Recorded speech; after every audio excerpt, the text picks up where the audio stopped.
If you ever want to trade tactics, I'm always ready.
Quick!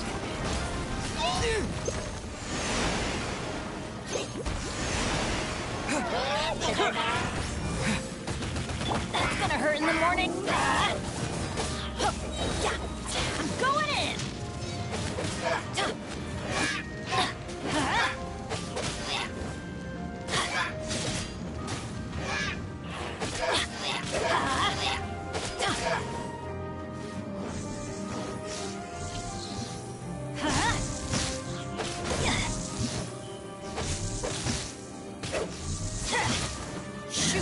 Can't afford any more bandages. Benny's adventure team. I have failed you.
of Adepti tricks.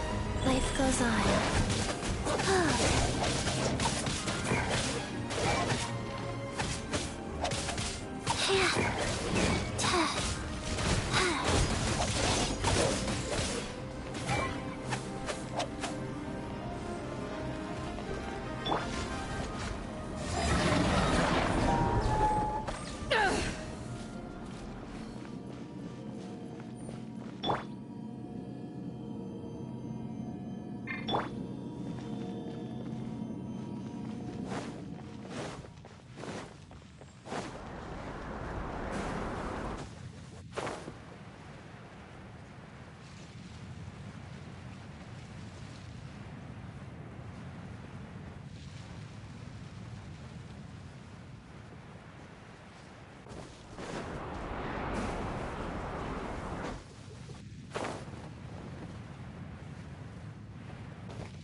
Faster? Okay, faster. The abyss shall rise once again.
Adventure time!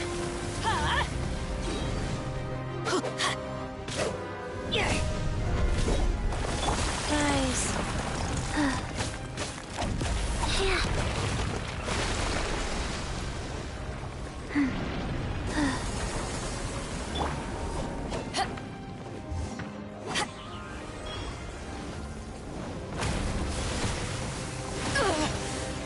Not bad.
Adventure time!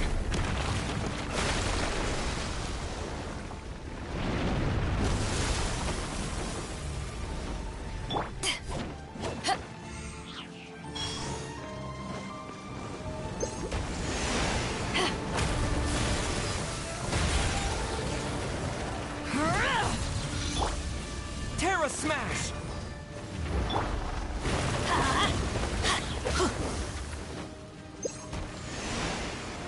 Off we go!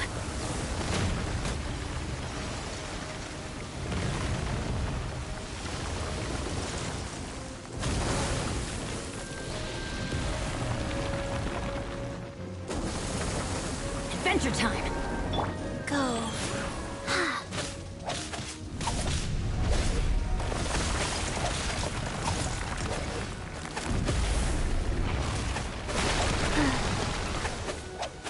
Faster? Okay, faster.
to ashes!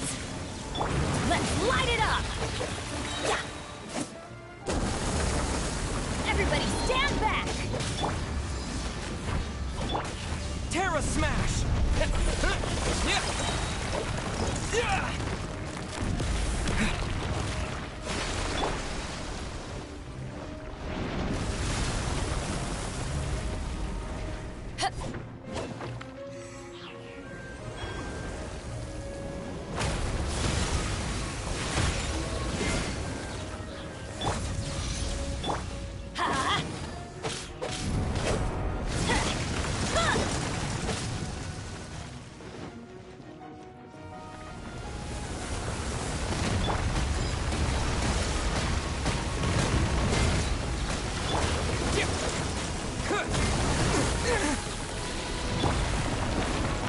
Adventure time!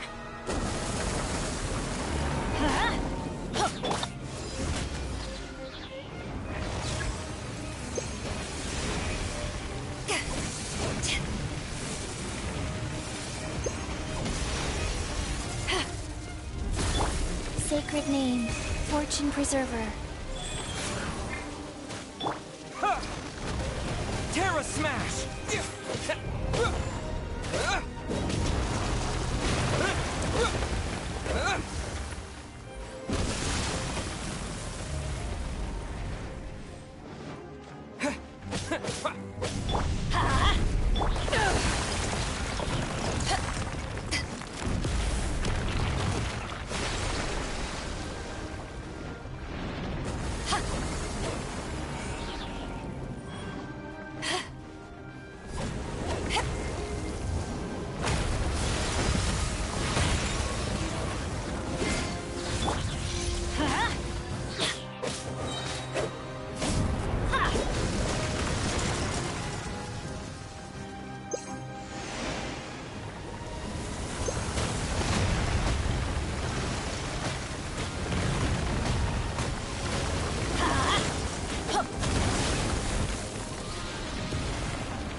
Back off!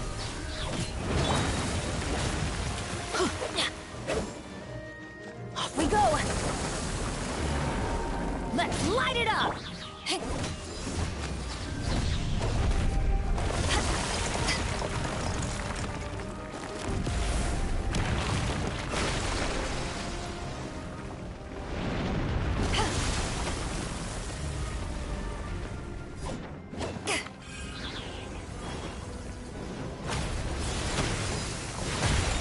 Back at ya!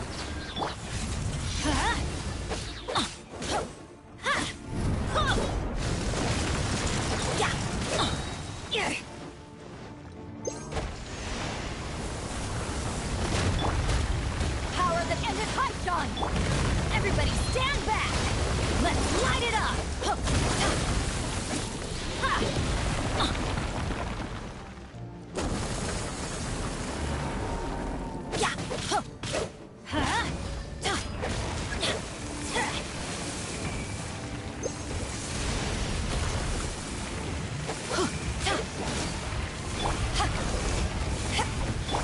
Terra Smash!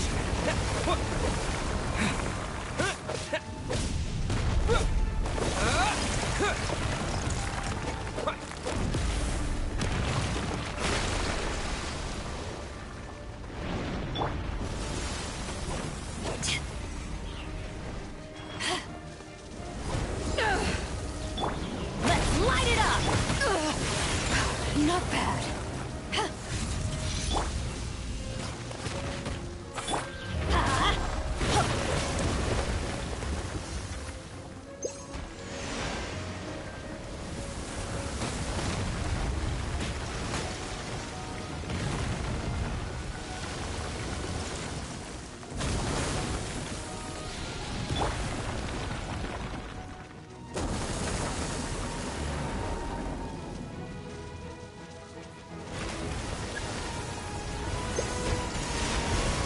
Quick!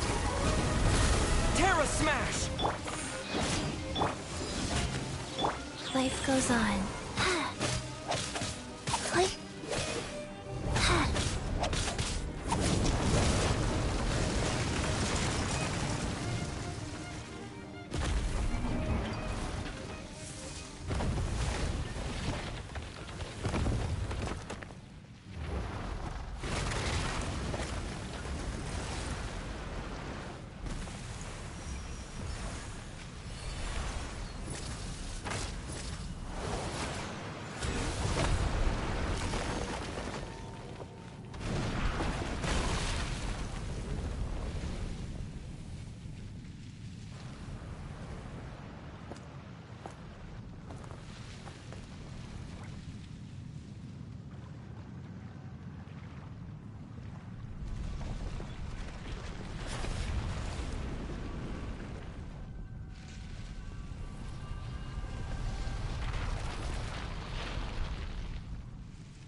Keep this close.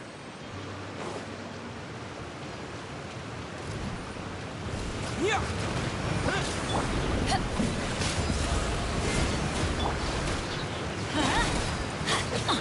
I'm going in.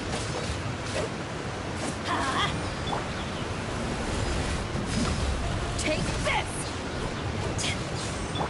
Wheel of life.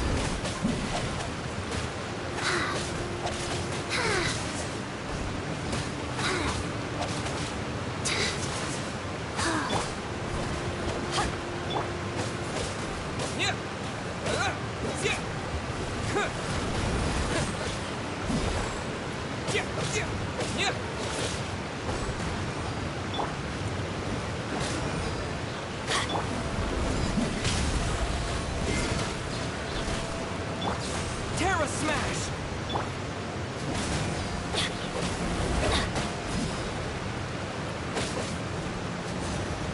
Take cover.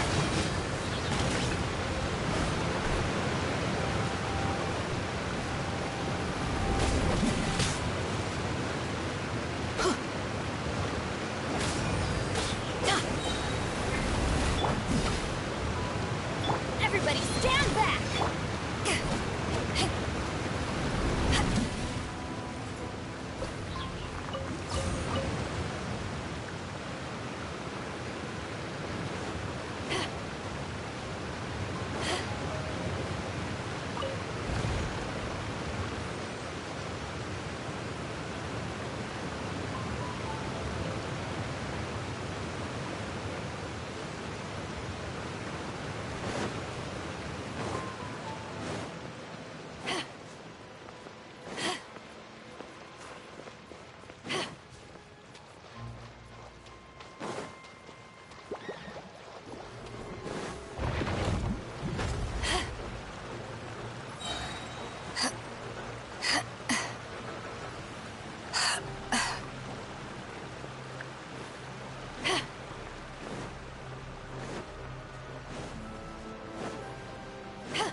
is on me! To dust! Huh?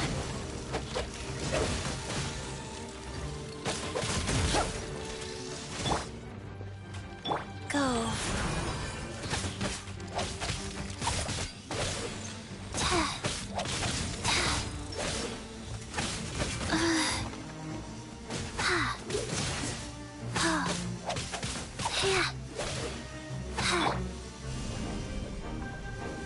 Terra Smash! Let's light it up! Ha! Teamwork is strength!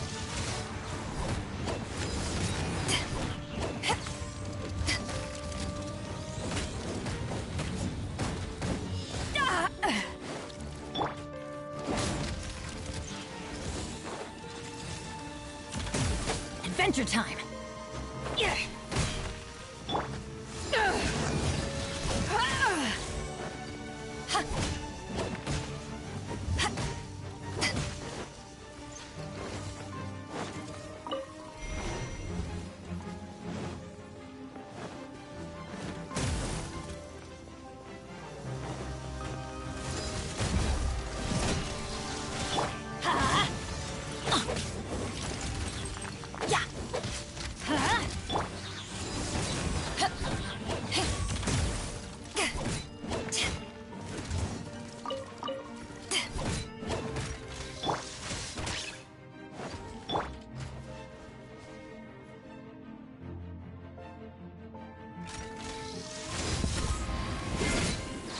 Let's light it up!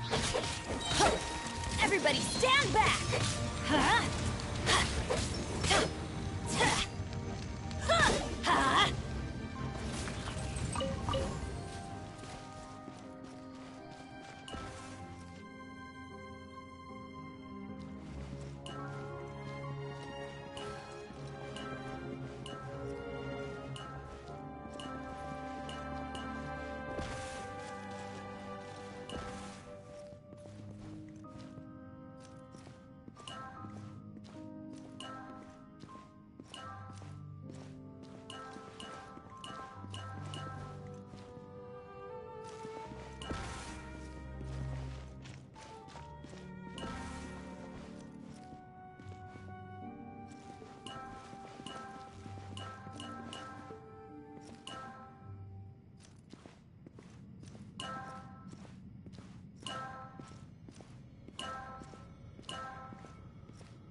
Even better than I imagined. It's my lucky day.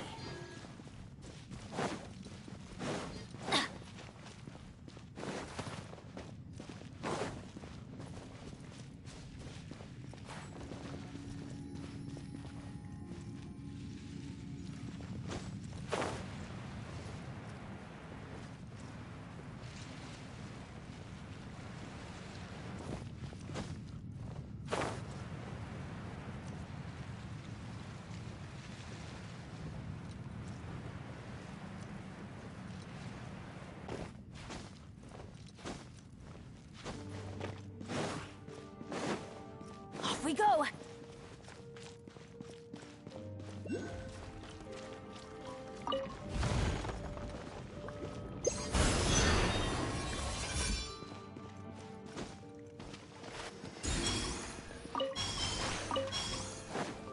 Adventure time!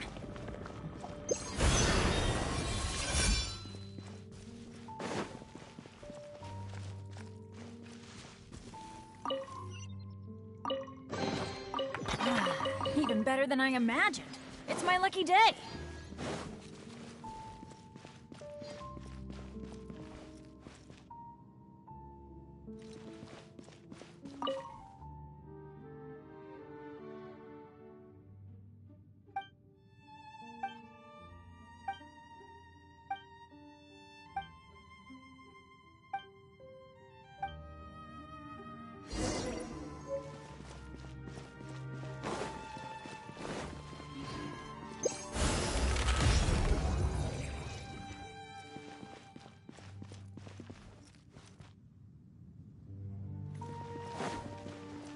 go!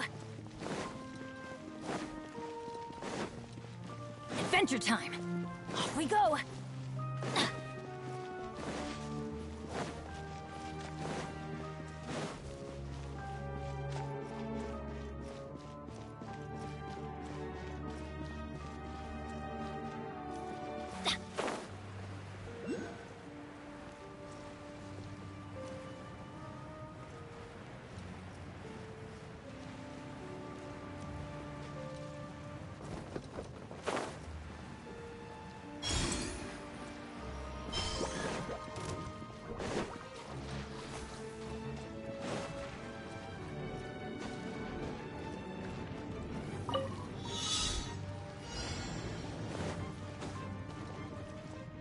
Why do they never miss?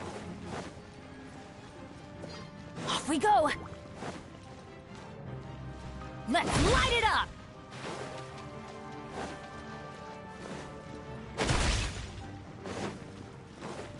Adventure time!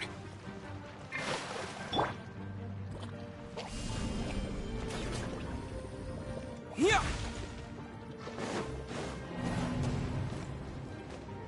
Huh.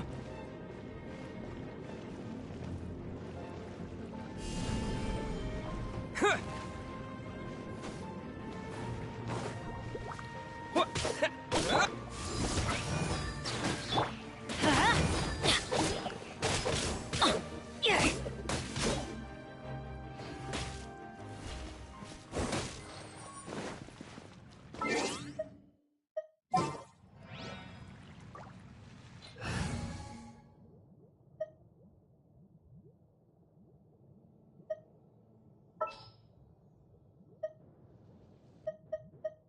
Outrider Amber, reporting.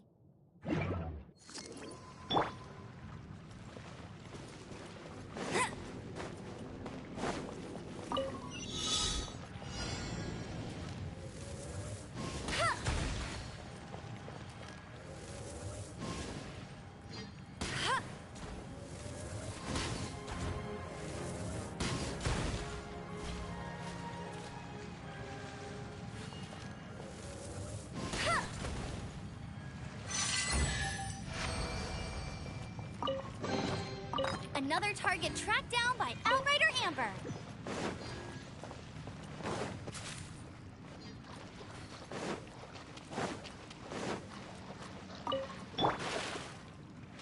Faster? Okay, faster. Play.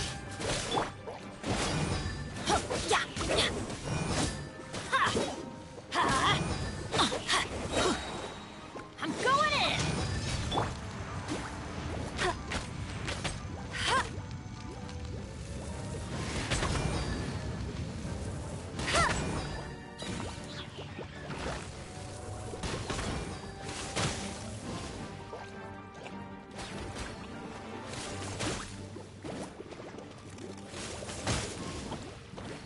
No escape!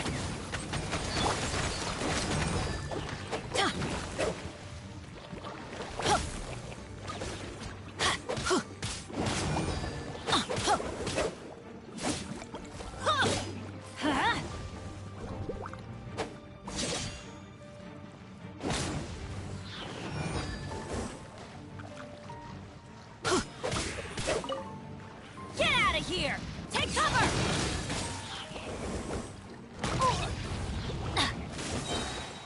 Teamwork is dreamwork! Get him!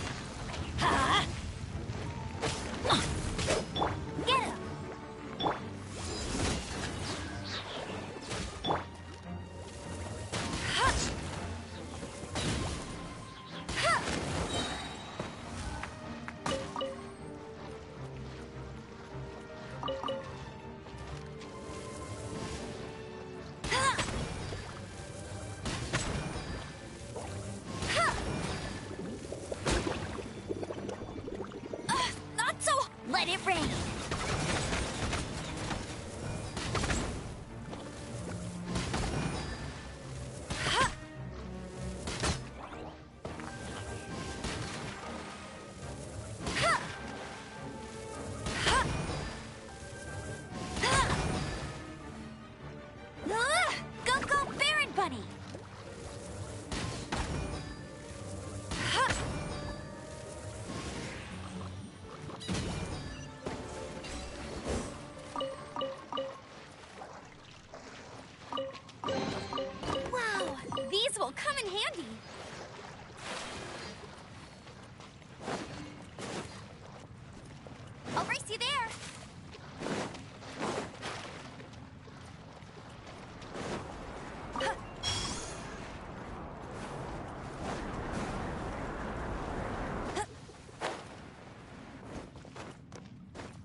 ashes!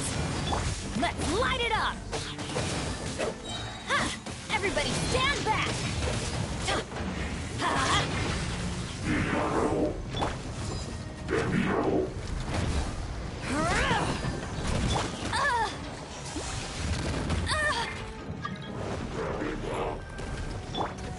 Opening box of Adepti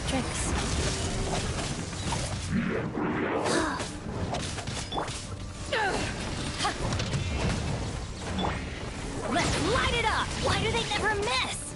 That's gonna hurt in the morning. Wheel of life. No escape!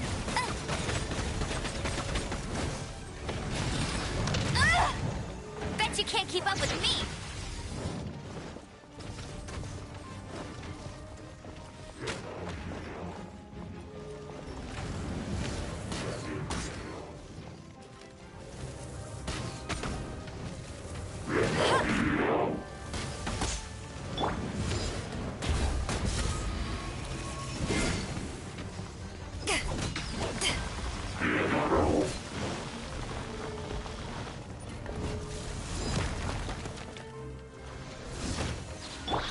Teamwork is dreamwork!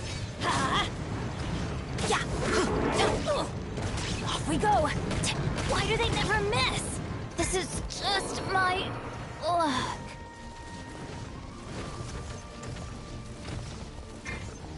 Bet you can't keep up with me!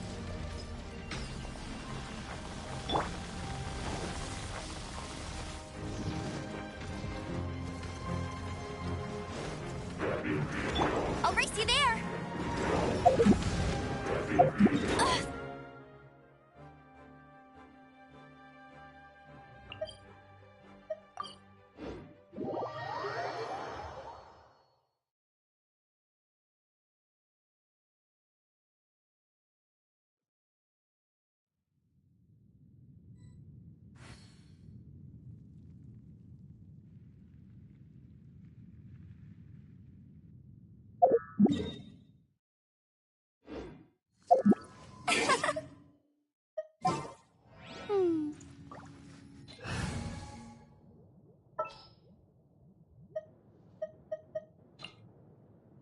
There's still a long road ahead.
Yeah! Terra Smash!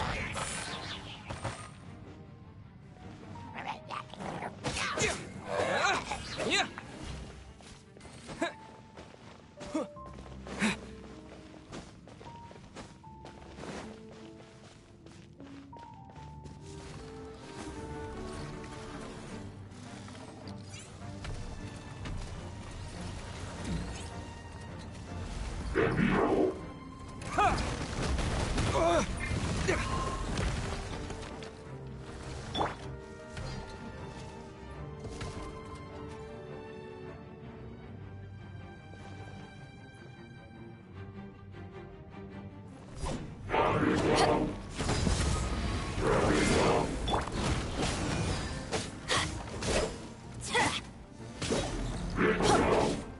Let's light it up!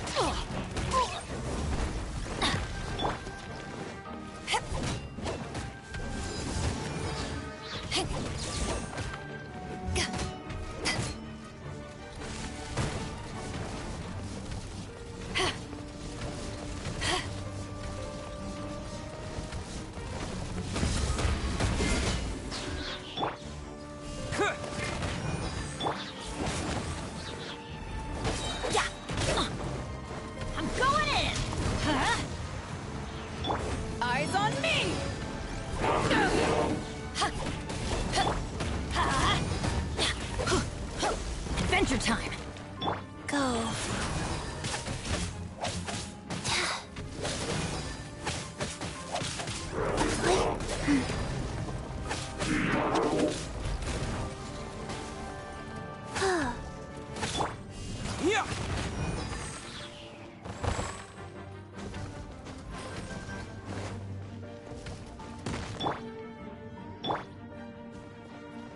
Huh?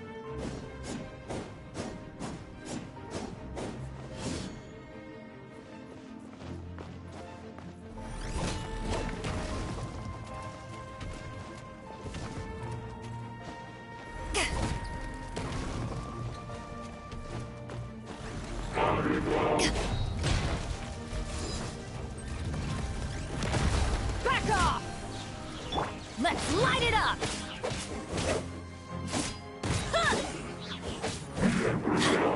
Ow! That's gonna hurt in the morning. That's gonna hurt and couldn't break the curse.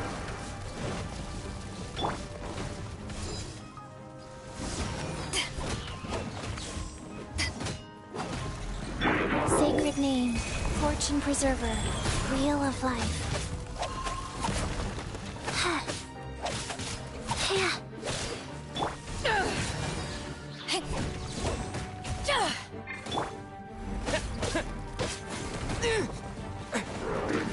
Terra Smash!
Mr. Miner, we're back and ready to report. Ah, am I glad to see you again. I was getting nervous. First, I figured I'm paying a fair price and these are professionals, but then I thought, oh, goodness. I'd hate to send someone off on a strange commission and then for something bad to happen to them. I'd never be able to forgive myself if it came to any harm. Don't you worry, mister. It was nothing we couldn't handle. Anyway, we're back, aren't we? And the good news is, we got to the bottom of what's been going on. Excellent, excellent. So then, what's the situation down there? Well,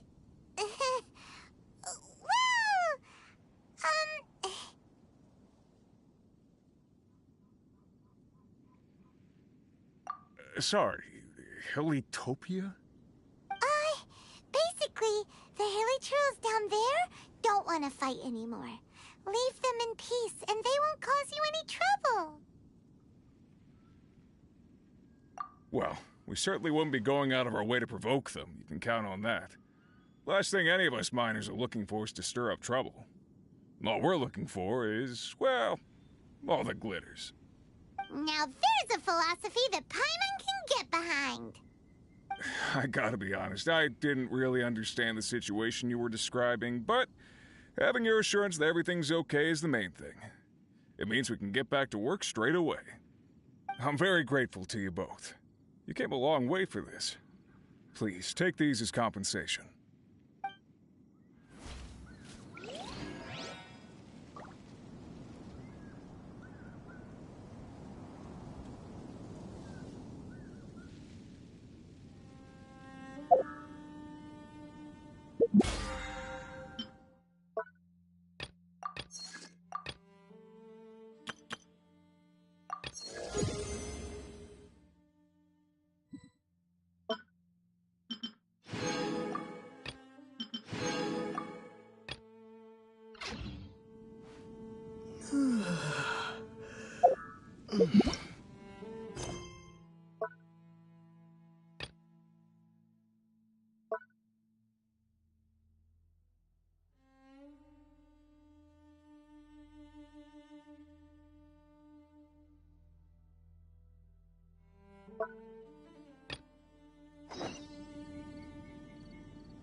Where are we dancing today?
Made it to Sumeru, our next objective should be to head to Sumeru City and find a way to meet with Lesser Lord Kusanali. And speaking of Lesser Lord Kusanali, even though we haven't heard too much about her, she doesn't seem to be the same deity who abducted your sister. But even so, people call Sumeru the Nation of Wisdom, you know. If we can get a chance to meet the God of Wisdom, maybe she can give us some useful information. But Paimon doesn't know the way to Sumeru City. Maybe we can climb up to that spot with the statue of the Seven on it. That'll give us a way better view of things. Even if we can't see exactly where the city is, at least we'll be able to check for some smaller settlements nearby.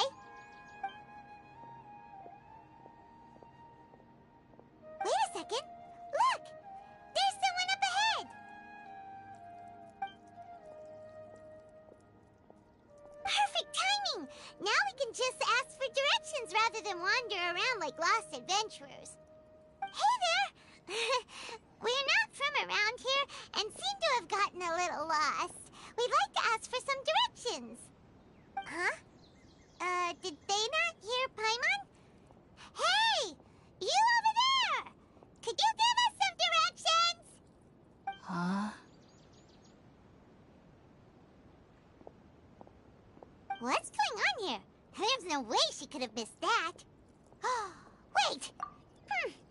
Well, even so, she might be heading someplace where we could find other people to ask. Let's keep our distance and follow her. When we get the chance, we'll just ask someone else for directions.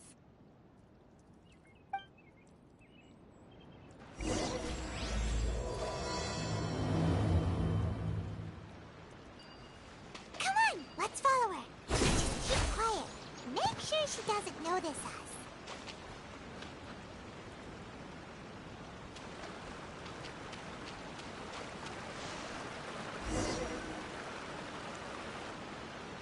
Huh? She just walked near that small waterfall and then suddenly vanished. Let's go take a closer look.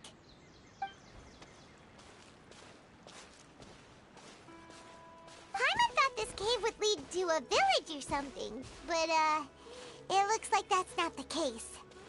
Look, she's sitting over there. Wait, she couldn't possibly be living here, could she? What should we do now? Do we try asking her?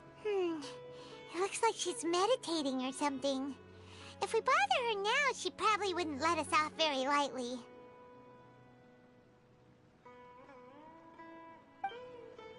Oh!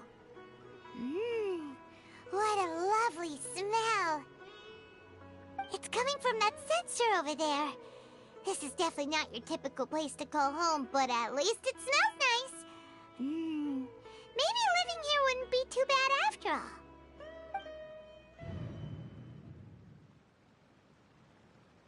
Huh? What's the matter?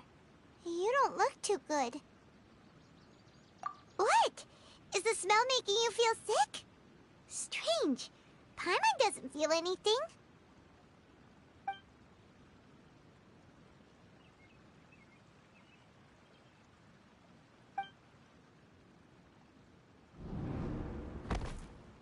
What's happening? Traveler? This is no time for a nap. Oh, come on, wake up.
been out for a long time now.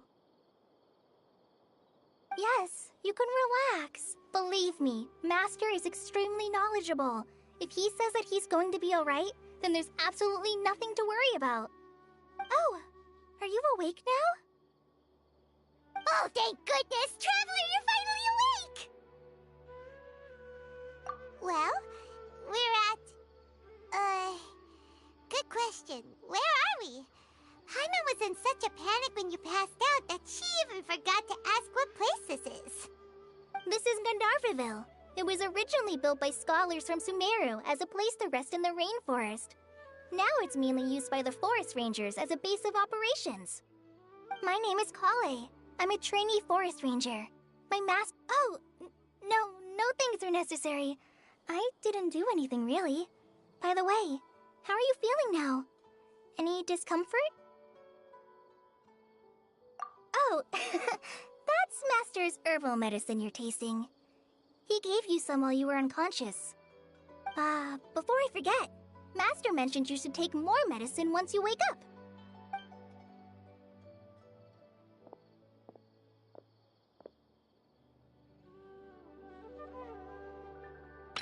Whoops! Kale, what's the matter? Were you trying to retrieve the medicine? As I've already told you, you must be careful with these. All right, I'll get it for you once I'm finished here. Sorry, Master. Now, the guide to Avidya Forest's edible fungi is clearly posted on our bulletin board. But if Farbode forgets which mushrooms to avoid one more time, I'll have no choice but to leave the guide somewhere a little more visible. Like right smack on his forehead so others can remind him to be careful. Right? This is the second time he's come down with food poisoning this month. I'll be sure to give him a good talking to. Yes, please do. If, on the off chance, Farbode simply enjoys having little imaginary fairies dance before his eyes, then we'll just let him be. But the next time he requires any of our medicine, be sure to charge him accordingly.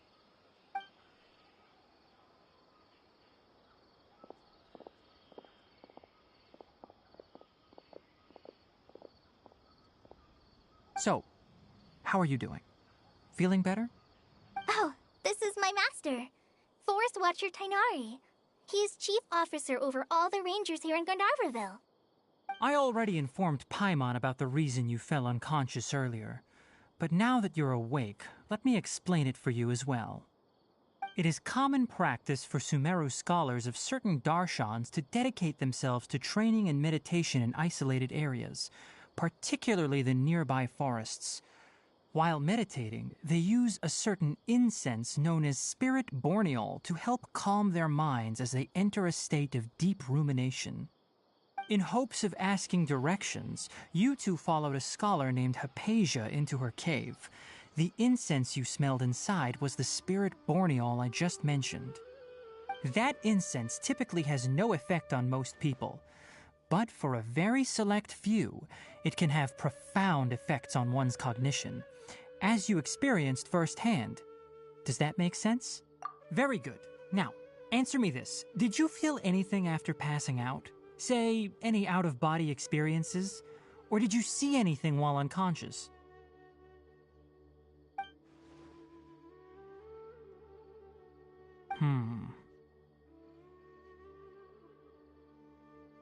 Kale, let the others know to stop bringing their patrol logs here for now. Huh? Why? Because these two will be staying here for the next few days. They can have my room and I'll bunk with Amir. Now get a move on and be sure to do as I've said. Yes, Master Tainari.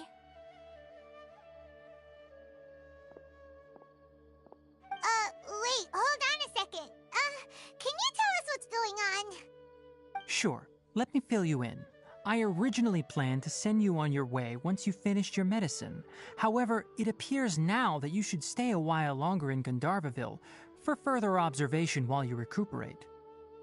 Further observation? No need to be hasty. As long as you have the capacity to judge between right and wrong, I promise that you'll understand the gravity of the situation once I explain everything to you. Based on what you saw after smelling the incense and losing consciousness, we can conclude that you experienced a powerful hallucination, which suggests your mental state is not in the best of shape. If you're skeptical, have a whiff of this. Whoa! Are you okay? You're experiencing a similar sensation as when you passed out, aren't you? So even though your condition is stable as of now, if I were to haphazardly let you leave, it's highly likely that you'd suddenly pass out again somewhere else. The rainforest is home to many fierce animals and hazardous areas. If something were to happen to you again, I'm afraid you might not be so lucky. For now, I suggest you continue taking your medicine each day and avoid wandering off on your own. At least until you stop having adverse reactions to this kind of smell, okay? Good. Now continue resting while I fire up another bowl of medicine for you. Seriously? We just arrived in Sumeru and we're already having problems left and right! Paimon knows we're set on meeting Lesser Lord Kusanali as soon as possible, but you really don't look too good. It'd probably be best to let you recover first. Hey! Are you even listening to Paimon? Paimon's over here worrying about you, you know. What's weird? You mean how you're feeling now? You mean the vision of tree roots and red skies you saw? But if those weren't hallucinations, what could they be?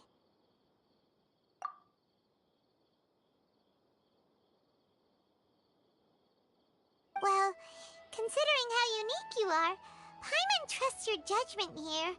But why didn't you say anything about it to Tighnari? If he misjudged your condition, then there's a chance you could get worse, right? Huh? You mean that Tighnari already knows that what you saw weren't hallucinations? But if that's the case, why would he try to hide that from us? Oh, Paimon gets it now. That explains why you were so quiet earlier. Well, that settles it then. We'll stay here to rest up and figure out what's going on with your hallucinations. But it seems like asking Tighnari might not be an option anymore. What do you think we should do? Good idea. Kale's pretty friendly. We can ask her tomorrow about what she knows regarding the Dendro Archon and customs in Sumeru.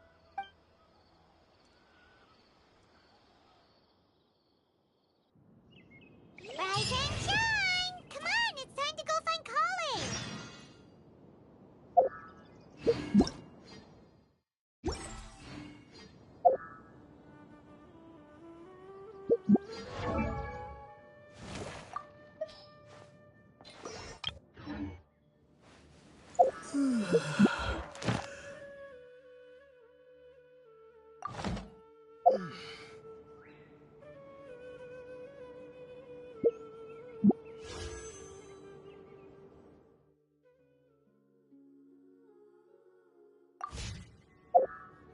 Elazar is a truly glorious illness.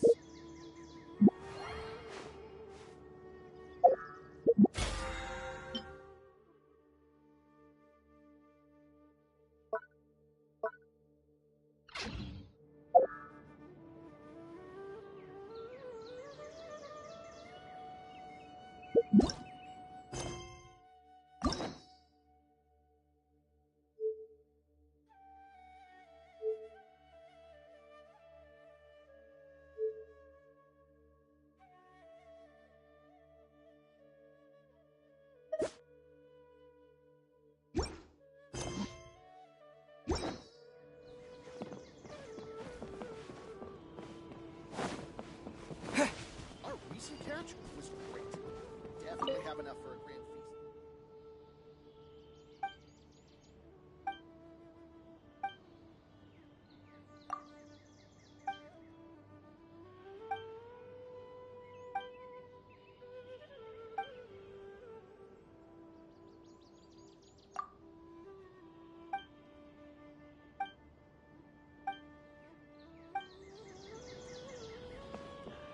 Yesterday, a total of 5 dozen birds. All right, next let's see your right hand. Yes, not bad. But please remember that you still need to be careful. Understand? Yes, I will. By the way, Master, I still haven't received the patrol route for today. Look, Kale, today's patrol will be a long one, so you won't be coming along this time. Besides, there's a chance we may encounter... well, you understand. But I have a vision too! Am I useless to everyone now? Don't talk like that, Kale. This is not something you need to be worrying about right now. Ah, there you are. Feeling any better? Yeah, since we'll be staying here for now, we thought we might as well try lending a hand around here. Seems you're not the type to sit back and take it easy for a while, huh? In that case, perhaps Kale could take you two for a patrol south of Gandharvaville for the day. And if you're feeling up to it, you can be responsible for cleaning the Statue of the Seven. Tighnari, we're ready to head out. Roger, I'll be right there. All right, we'll be heading into the forest now. I'll leave any further details to Kale. Yes, you can count on me. So, Kale, what exactly are we going to be doing today? Tighnari mentioned cleaning the statue just now, but, that doesn't really sound like the job for a ranger. Well, a forest ranger's responsibilities can be pretty diverse. They handle a variety of tasks, like checking the condition of outlying roads, maintaining forest facilities, ensuring fire prevention standards are met, and providing assistance to travelers and locals. As for Master, well, he has to handle more dangerous areas of the rainforest. Today we can perform routine checks on the pathway lamps as we make our way to the Statue of the Seven. Paimon, Traveler, this way! You can leave the task of checking the lamps to me. In the meantime, you two can keep an eye out for anything unusual.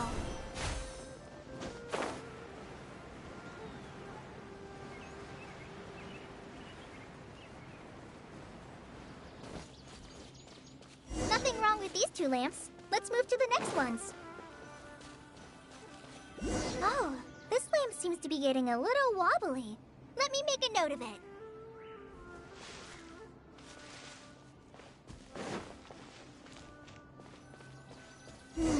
No problems with this lamp. Good.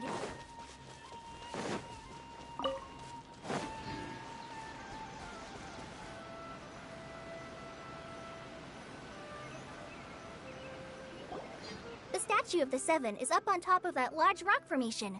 You must have seen it when you came down this road before. It's pretty high up there, isn't it? Don't worry. If you're afraid you can't make it up there, I'm sure Master wouldn't mind if you don't clean the statue. Oh? I guess I'll leave it up to you then. There's not much footing once you reach the statue, so be careful up there. Paimon will fly up with you and help you with those hard-to-reach areas. By the way, Kale, do you know anything about the Dendro Archon? You know, what's she like? That depends. Are you referring to Greater Lord Rukkhadevata or Lesser Lord Kusanali? Huh? Greater Lord Rukkhadevata? Oh, is that the name of the former Dendro Archon? Uh-huh. Greater Lord Rukkhadevata was Sumeru's first Dendro Archon. She created the rainforest as well as the wall of Samiel around the desert. Her works provided a means of peaceful living for everyone. To the people of Sumeru, she's not only a symbol of wisdom, but also of power and kindness. Unfortunately, she disappeared in a great calamity that occurred a few hundred years ago. According to what Master has told me, the sages later found the newly born Dendro Archon and whisked her back to Sumeru. To celebrate the reinstatement of their lost deity, the sages dubbed her Lesser Lord Kusanali and let her reside in the sanctuary of Sarastana. Uh-huh. Then what happened? Well, and then... I'm not too sure what happened, to be honest. Huh? You're not too sure? But aren't you from Sumeru? Yeah, I'm from Sumeru. But... Maybe it's difficult to discuss this topic with strangers. If that's the case, then don't worry, we understand. No, it's not that. I'm not trying to hide something from you. Besides, I don't consider you two strangers. Anyway, you two know Amber, right? Wait, Amber? You mean... Yes, that's her. I once lived in Mondstadt for a while, and she helped me a lot during that time. You could even say that she helped me become a new person. There's no one like Amber. She lives life to the fullest while always adhering to her strong sense of justice. She's ready to answer the call for action at any moment, but is also very understanding of others. She's like the spark that lights the fire in everyone's heart around her. If you ask me, she's a prime example of a true outrider. She's the first person anyone coming to Mondstadt will meet. You can't help but be enthralled by her charm and enthusiasm, causing you to fall in love with the lands of Mondstadt and...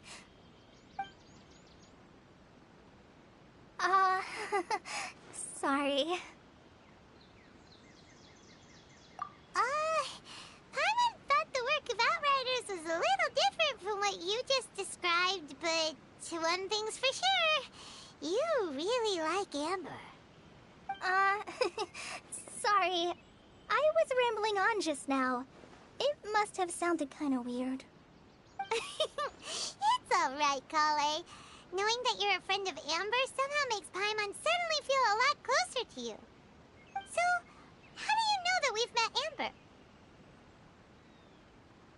Well, after I returned to Sumeru, Amber and I have stayed in touch by writing each other letters. In one letter, she mentioned that Mondstadt was attacked by a fearsome dragon, but the city was saved by a mysterious blonde traveler and their floating companion. I knew you two were the ones she mentioned in the letter the moment I saw you. But, considering everything you've been through that day, I thought it'd be inappropriate to bring it up. So that's how you knew. Yep, so please know that you two have my complete trust, really. I wish I could tell you more about the Dendroarchon, but I have been away from Sumeru for some time, and I haven't read any books. Sorry. That's alright. You've already helped us a lot. We had never even heard of Greater Lord Ruka Devata or the Sanctuary of Surasthana until you mentioned them. Oh, I'm happy that was helpful. There is one thing I want to ask, though. Why do you two want to know about the Dendroarchon?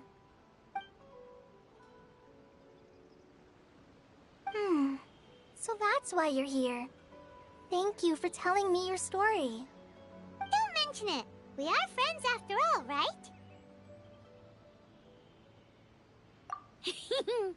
Alright, we have a statue to clean. You both have my thanks.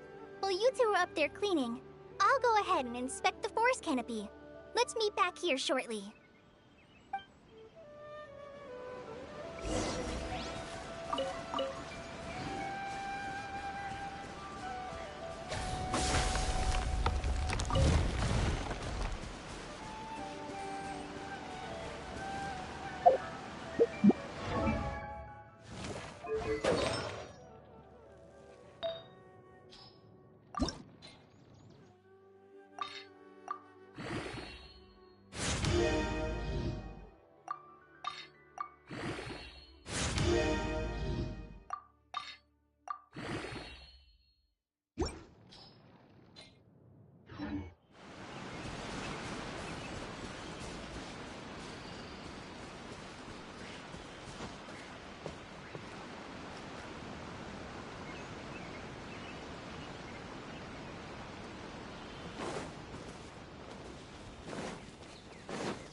Huh.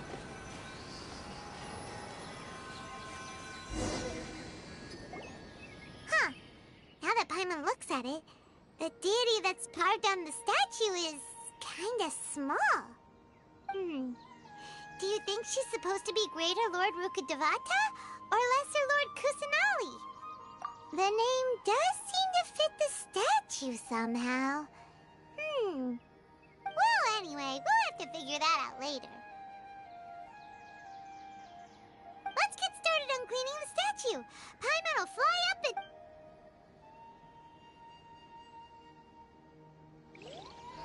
Nice work! That's one clean statue. Let's head down and meet up with Kale.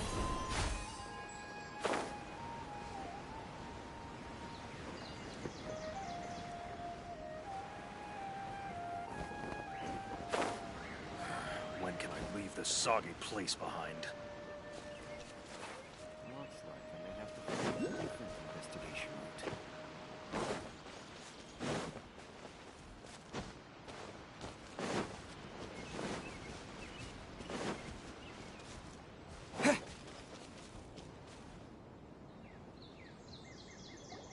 Kale, we're back! Welcome back! You must be tired after all that climbing. Let's take a little break. I brought some fruit and water for us. Yay! Food! What kind of goodies did you bring? Hey, don't be a party pooper. It's not like Kale is a stranger or anything. Besides, the best way to compliment a chef is to show passion for their food. Xiangling taught Paimon that. I prepared a nice portable dish that forest rangers like to eat called pita pockets. I hope you'll like them.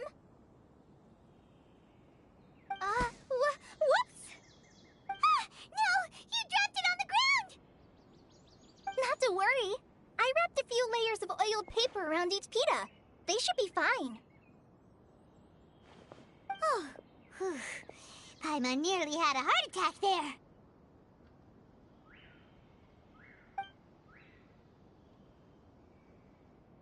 Those pitas are amazing! You're quite the cook, Kale. Thank goodness you wrapped them in paper. Paimon wouldn't have been able to sleep at night knowing something so tasty had been wasted. You really know how to compliment the chef, Paimon. Since you liked it so much, I'll be sure to give you a copy of the recipe sometime. I'll even include all my personal cooking pointers, so you'll be making your own pita pockets in no time. Yay! Thanks, Kale! It's hard to believe someone as diligent as you could have clumsy moments, too.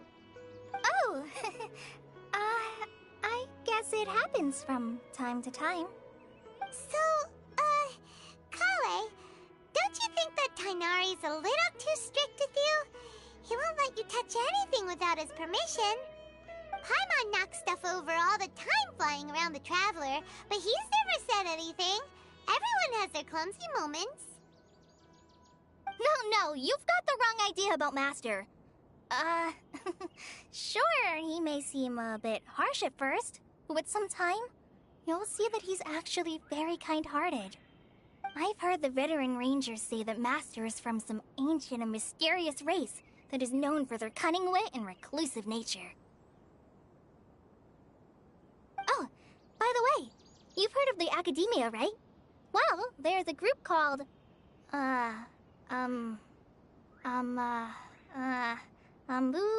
something? Well, anyway, because Master does a lot of research on plants, sages from the Academia have written him many times, inviting him to take up an official position there. But Master declines their offers every time, saying, Sumeru City is too noisy. It'd be bad for my ears. I know, right? I've always wanted to pet them, too. Anyway, Master could have easily left the rainforest to take up a position at the Academia, but he chose to stay here instead as a forest watcher, helping the locals every day and passing on his knowledge to trainees. In fact, Master's the one who taught me how to make pita pockets. Really? Paimon would have never guessed that.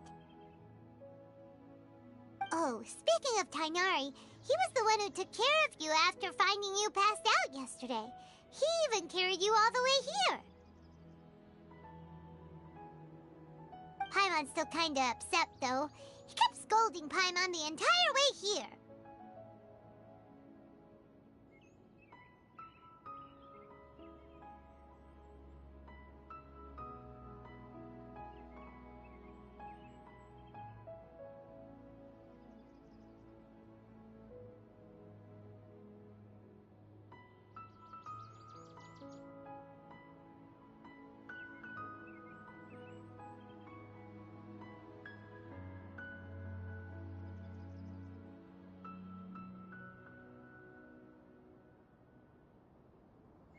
Oh no, I'm sorry.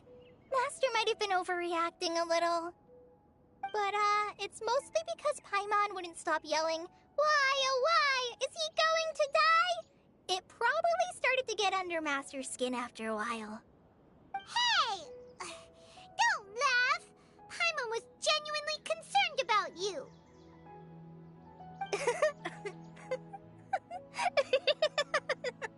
Hey! Now even Kali's starting to laugh. Ugh, that's it! Paimon won't forget this! It's time for some Paimonial wrath! No! Don't touch me!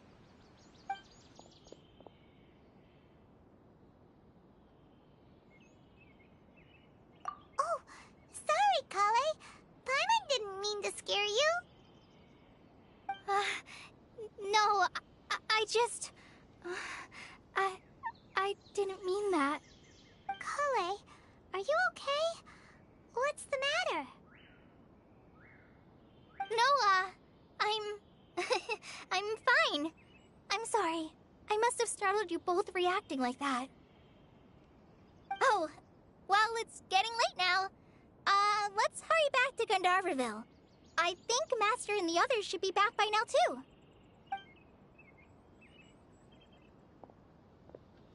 Huh? What was up with Kale just now? And why is she in such a hurry all of a sudden? Look, she's practically running back. Paimon can't even see her now.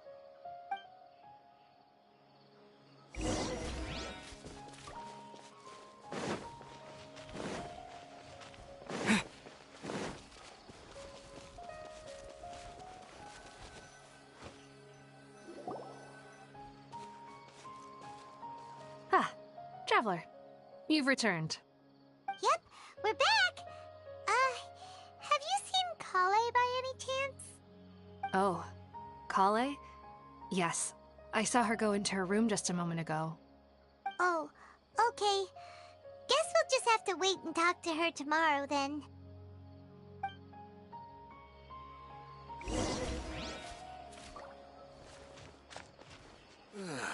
I am dead on my feet.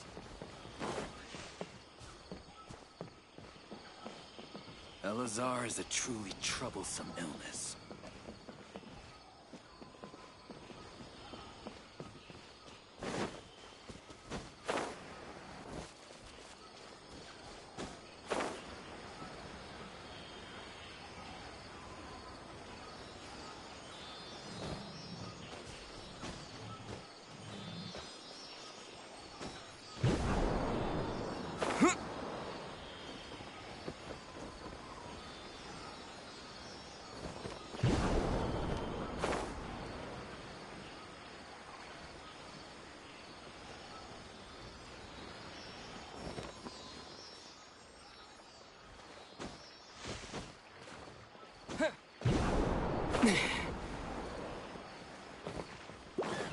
Propagate!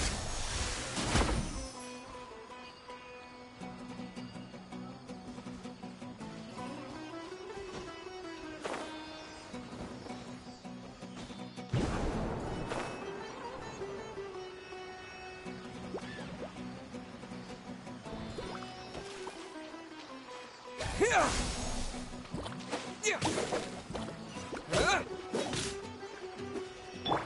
Let's light it up!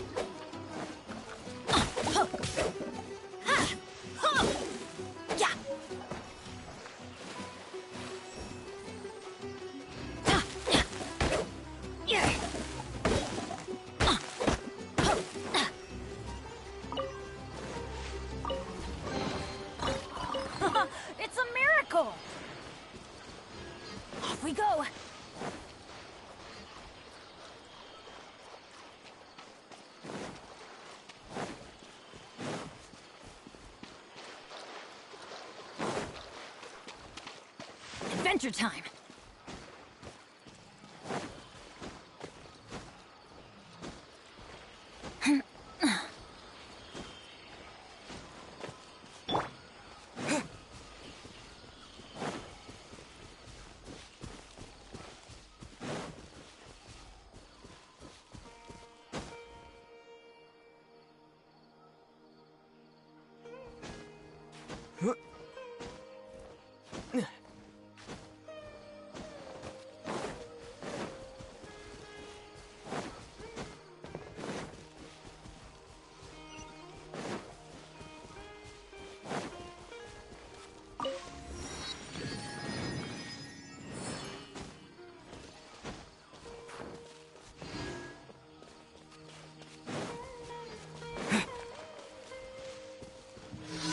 Scatter! New well met. Let's move. Oh, the chunk. Try to keep up. Have a load of this. Where do you think you're going? This dance is for you. You can't run. Don't be a killjoy. We've only just begun. Propagate! Try to keep up. Huh? Yeah.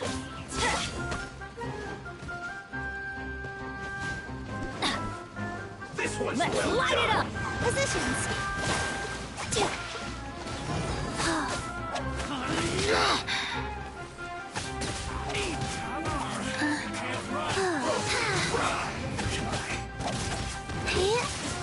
Scatter! That all you got? You need to hurry up. Don't be a killjoy. We've only just begun. This one's well done. I see through you. You can't run. Well, you need to hurry up. Don't be a killjoy. We've only just begun. With all my strength. You can't run. Looks like I went too far.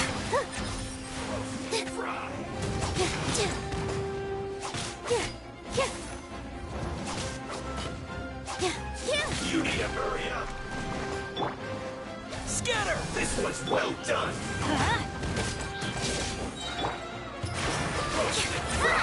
The show can't go on. Dreamwork.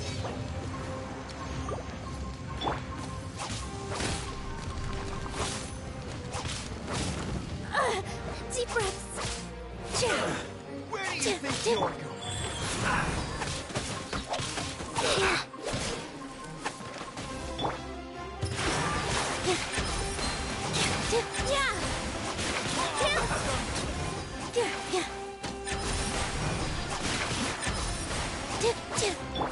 Propagate!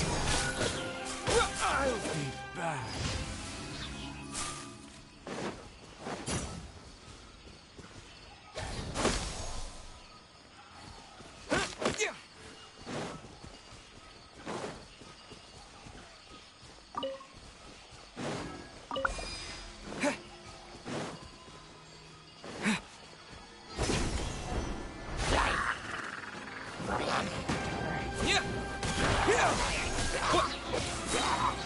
Spring forth!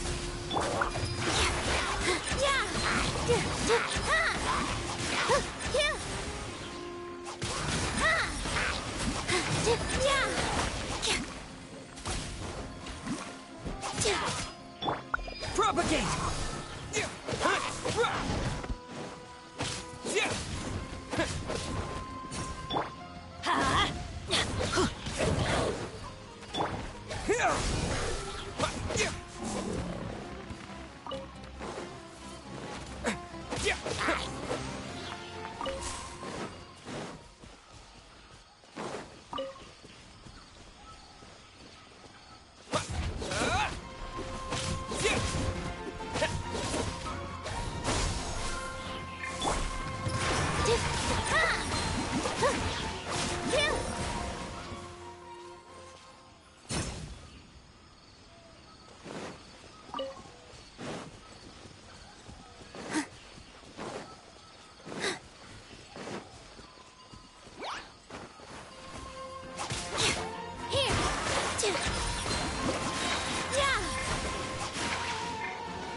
Let's light it up! Propagate! Ha! Everybody stand back! Yeah! Let's light it up! Ha! Dance with the waves!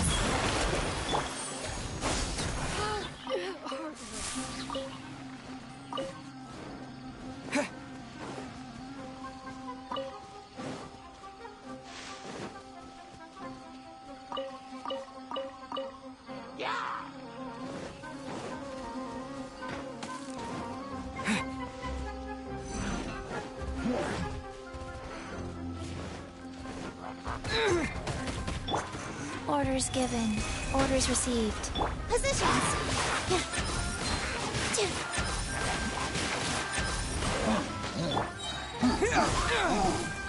Terminate!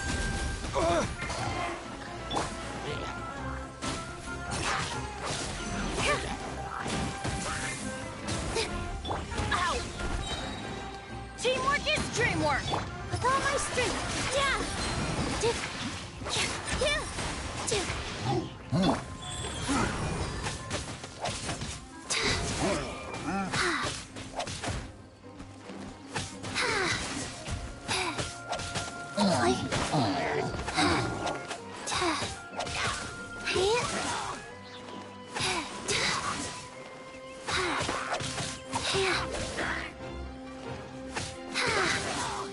Fast.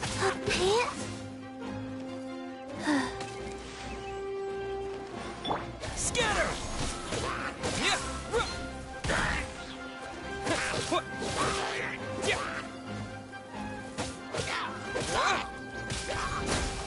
What? Yeah!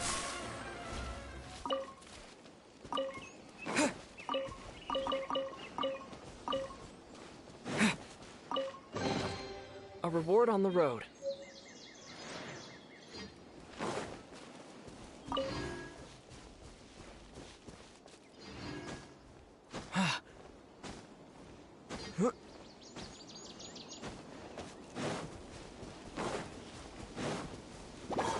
Propagate!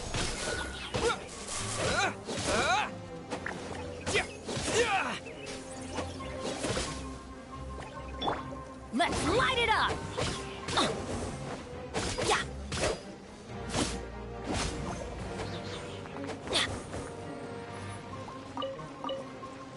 Huh? Off we go!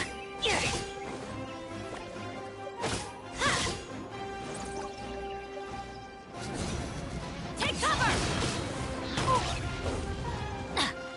Off we go!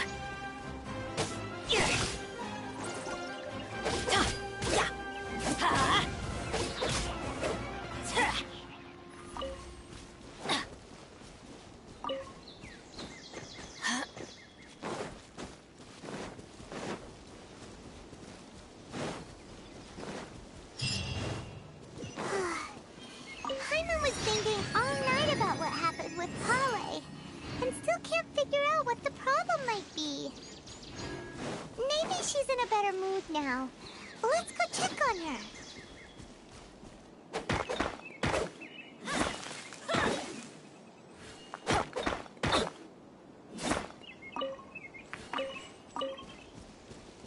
Adventure time! A fellow gambler. I'm going in! This dance is for you! Yeah! Yeah!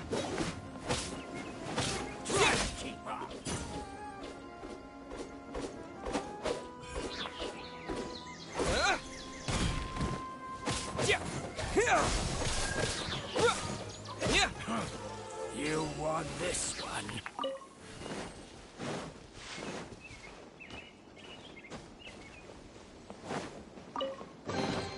Is this an answer from this world?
Happy to oblige. Looking for trouble?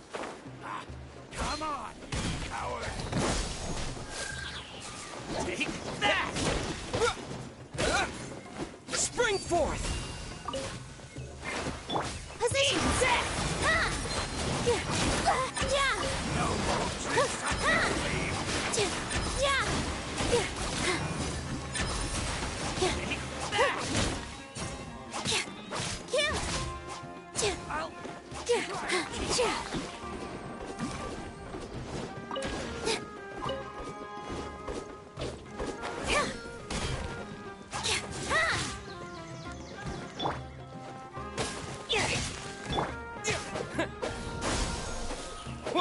With all my strength.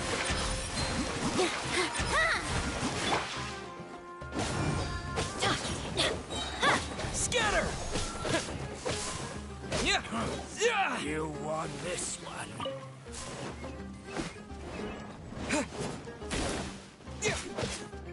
Propagate! Let's light it up!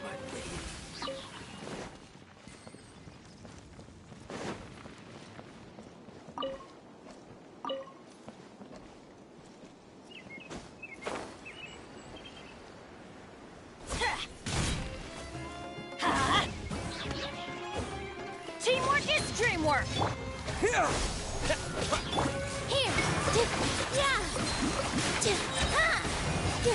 All eyes on me!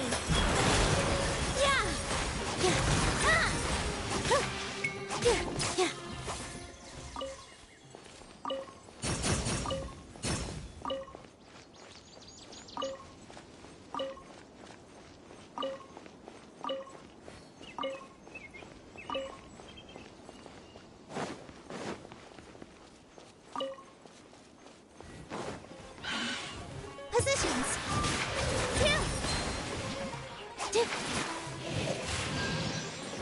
That hurt a little. Rise. Opening box of Adepti tricks. Here! Yeah!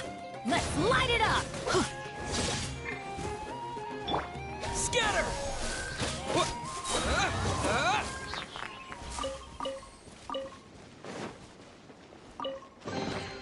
A reward on the road.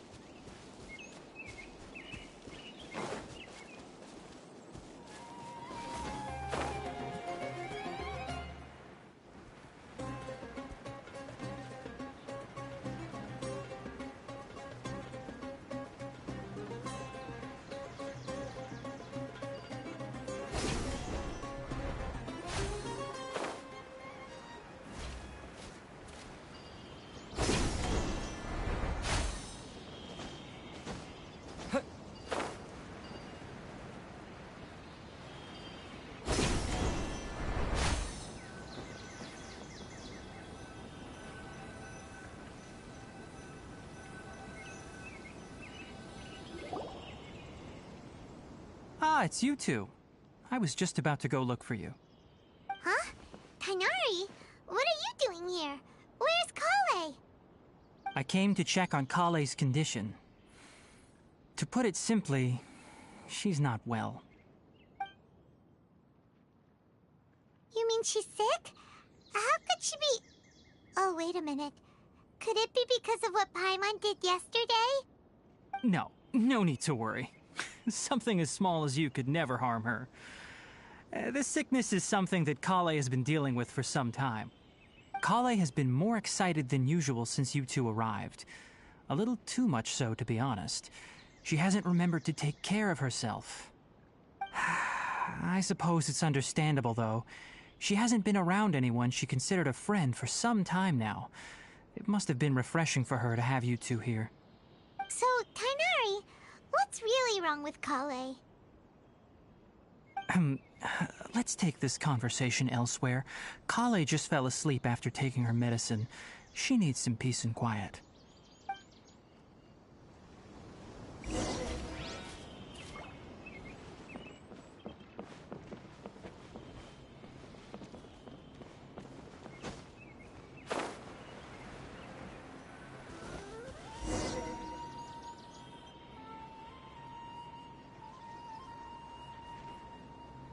All right, let's continue our conversation here, shall we? To be honest, I hadn't realized that you're that honorary knight from Mondstadt until Kale told me just now. I've also heard all about your deeds in Liyue and Inazuma. So, just to clarify, what I'm about to tell you about Kale is not because of who you are or your past feats. Instead, I am going to tell you because... well, because Kale asked me to. And honestly speaking, I was against Kale revealing her past to you. But she insisted, saying you two treated her with sincerity and as a friend. So now she wishes to reciprocate the gesture. So, Tighnari, what exactly is wrong with Kale? You said this is something she's been dealing with for some time. Just how serious is it? Right. Ever since she was a child, she's been afflicted with a disease called Elazar. Elazar? Yes, it's a disease unique to the lands of Sumeru. It is characterized by dark and hardened scales that form on the body. At first, the afflicted may only feel mild numbness on the affected area of the skin. However, as the disease progresses, one may begin feeling fatigued and even experience peripheral paresthesia. In its final stages, the disease strips a person of the ability to control their own body, and they effectively become completely immobile. That sounds terrifying. Wait, hold on. So when Kale seemed to be acting a little clumsy earlier, it was because... Correct. That would be the effects of Elazar, which is precisely why I do not want her carrying or holding anything, lest she ends up hurting herself. With appropriate treatment, the disease can be effectively controlled before it progresses to a more serious stage. However, there is unfortunately still no true cure for Elazar. Nevertheless, Kale's mother still hoped that there was something out there. She handed Kale over to an organization known as the Fatui after one of their members lied and said they had a cure. What? The Fatui? Ah, it appears you are already familiar with them. That'll save me some explanation. Anyway, the person who eventually rescued Kale and brought her to me for care said that she had been given to a harbinger known as the Doctor. I have no idea how this doctor managed to do it, but her case of Elazar was completely stable for all the years that Kale was with them. However, Kale's days with the Fatui were anything but pleasant. Kale is a resilient individual and always tries to appear cheerful, but her experience with the Fatui has left deep scars. Even now, she can still feel deathly afraid of someone touching her. Oh, Paimon had no idea Kale's been through so much suffering. Oh, by the way, Paimon, Kale wanted me to tell you that she's sorry for scaring you yesterday. She also wanted both of you to know that she's sorry for hiding her illness. She doesn't need to apologize. None of this is her fault at all. Well said. I hope you'll get a chance to tell her that in person the next time you see her. Kale once thought that it would be impossible for her to have any real friendships. I trust that you two will never let my trainee experience such emotional pain again. Don't worry, Tighnari. We'll take good care of her. Well, it's not too serious at this point. She overexerted herself the last couple of days, which is what led to her breakdown this time. As long as she has taken her medicine and gets plenty of rest, she should get better. Though, I must admit that Kale's condition was much more stable when she first arrived here in Gandharvaville. She was interested in the work of the forest rangers the moment she saw us. I could see that she was serious about learning, so I felt compelled to ask her to join us. Her stamina has gotten much worse recently. Though a moderate amount of physical exercise is always necessary, I'm afraid the long-distance patrols are a little too much for her now. All right, now that I've told you about Kale's past, I think I'll head into the rainforest to find some ingredients needed for her medicine. I'll see you two later. Yeah, we'd like to do something to help Kale too. All right, but I must warn you two. The rainforest is a dangerous place, especially for someone who's still recovering like the Traveler. You must follow closely and listen to every instruction. No problemo! Let's go then. We'll be looking for a plant known as Nilotpala lotus. It's often used to help those afflicted with Elazar recover their energy. Hey, Tainari? Where exactly are we?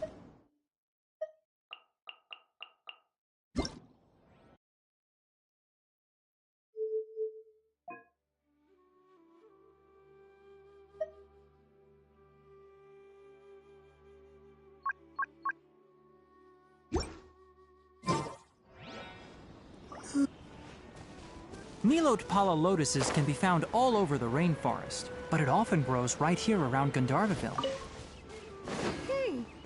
Given the name, it sounds like we should be looking for it in the water. You are correct. Nilotpala lotus grows in the water. When fully matured, they look like giant blue flowers floating on the water's surface. Quite an attractive sight.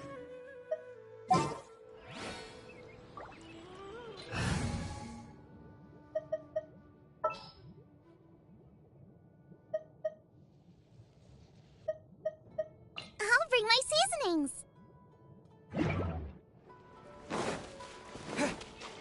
The large petals are actually the plant's leaves and sepals, which surround a very small flower.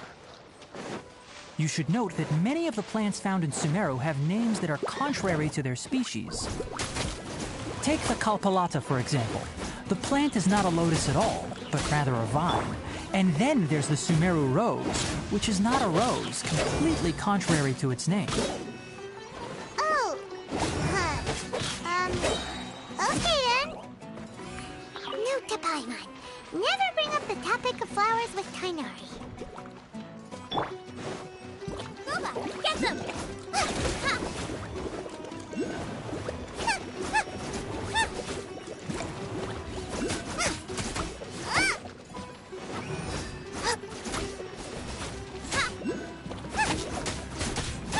Nice and spicy.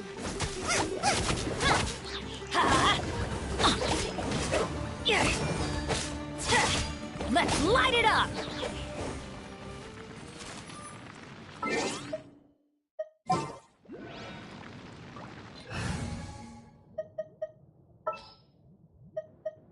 Outrider Amber, reporting.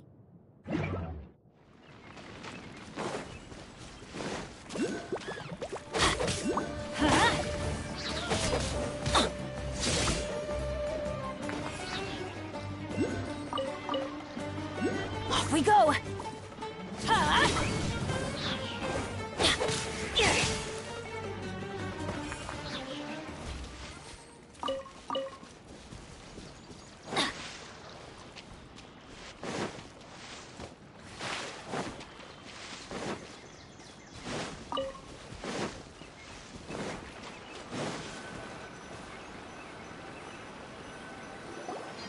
There should be Nilotpala lotuses growing somewhere in this area.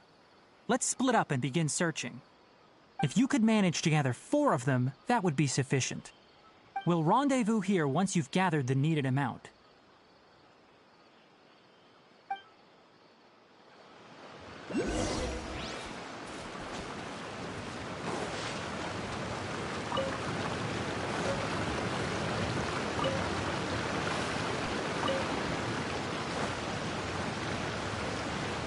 Alright, we've gathered enough Nilotpala lotuses.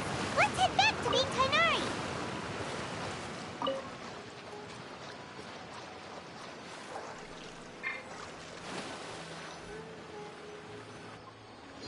Hey, Tainari! We found the lotuses you requested. Let me take a look.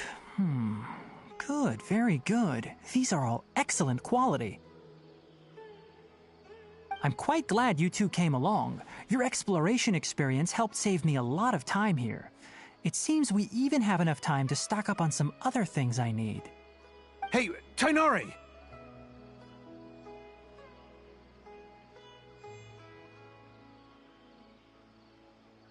Oh, Tainari, someone's calling your name. They're dressed like a forest ranger. Ah yes, that's Amir and the others. But didn't they just set off not too long ago? What are they doing back so early? Let's go find out what's going on.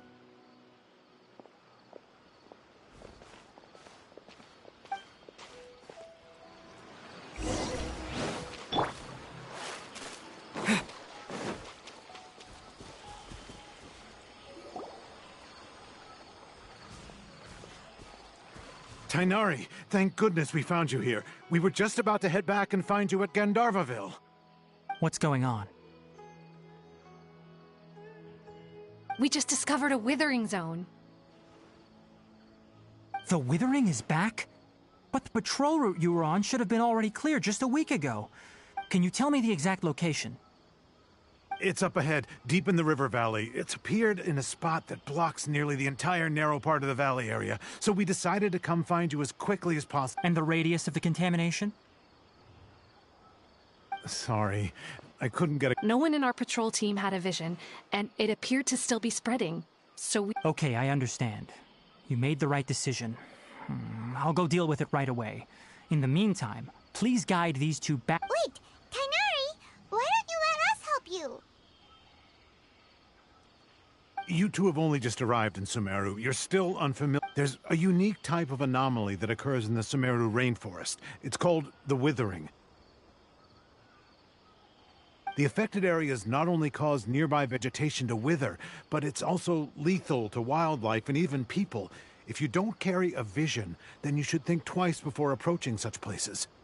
Yes, Amir is absolutely right. I wasn't kidding when I said the rainforest is... As Amir said, only someone with a vision, that is, the power to manipulate elements, will be able to resist the withering's corrosive effects for a time. That's right. If any of the forest rangers without a vision come across a withering zone, we first make a record of the location and then have a ranger with the proper abilities deal with it, like Tainari here. Only someone with a vision can venture within a withering zone and find a way to deal with it. But you don't seem to carry a vision.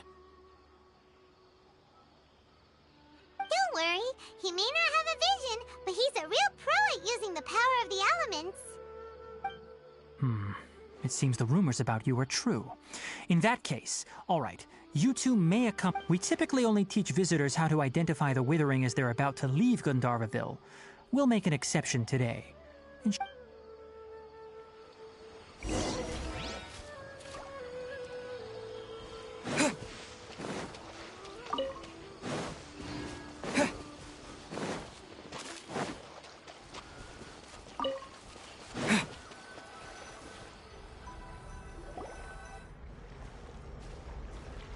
Stop. Don't move any further. Look there in the distance. Huh? Where? Oh, look! Those plants have withered!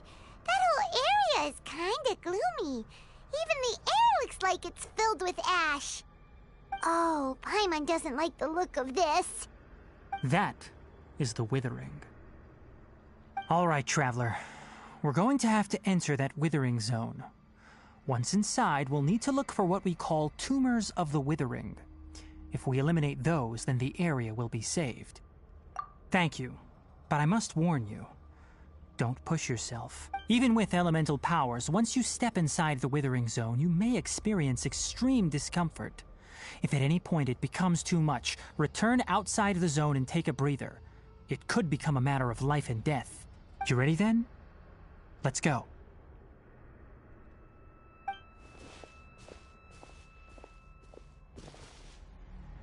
First, we must locate any branches sustaining the withering zone.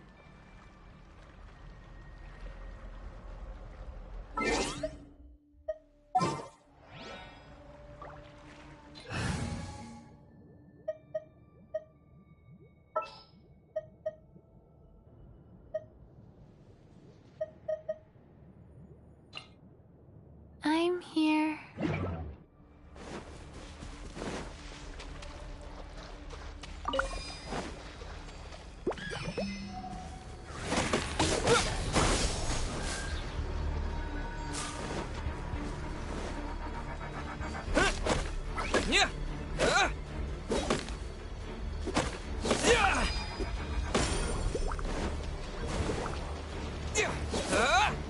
Germinate!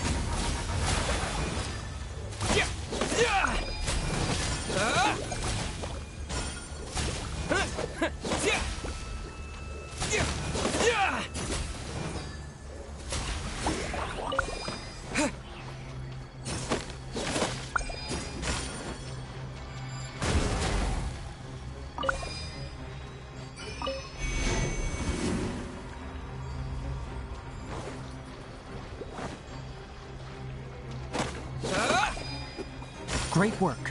Now that all the branches have been cleared, we'll need to take care of the tumor.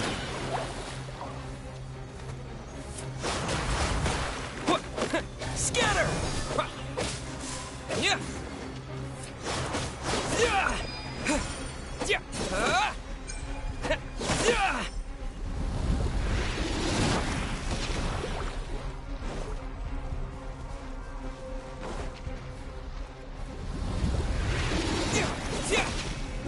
Yeah!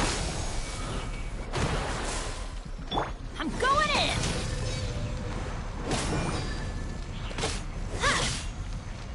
Yeah! That's gonna hurt in the morning!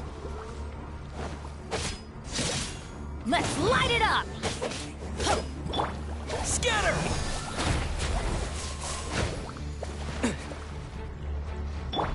Life goes on.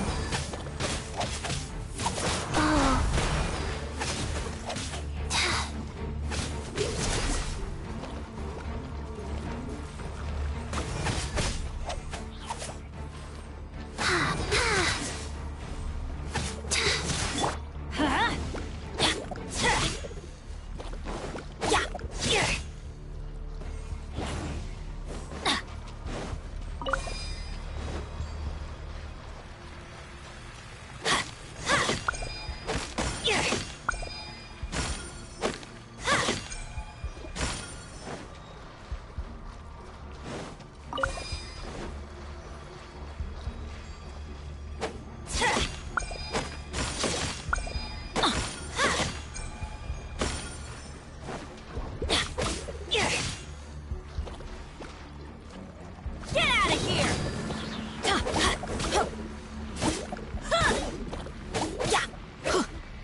Destroy the tumor of the withering! We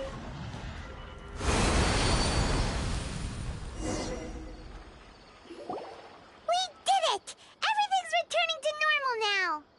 Yes, thanks to you two. We were able to quickly restore this area back to normal. Tainari? You make it sound like we did well, but why does Paimon have the feeling you're worried about something? It's that obvious, huh? Alright, it's like this. Recently, the rate at which the withering zone appears has been increasing. Even though we were able to quickly clear that withering zone, it won't be long before another one appears. If that simply meant more work for me, then that wouldn't be an issue. But it's far more severe than that. The withering is leaving lasting effects on the rainforest itself. For instance, even though we cleared out the withering zone, many of the plants that were affected will not recover. This presents a crisis for the ecosystem itself.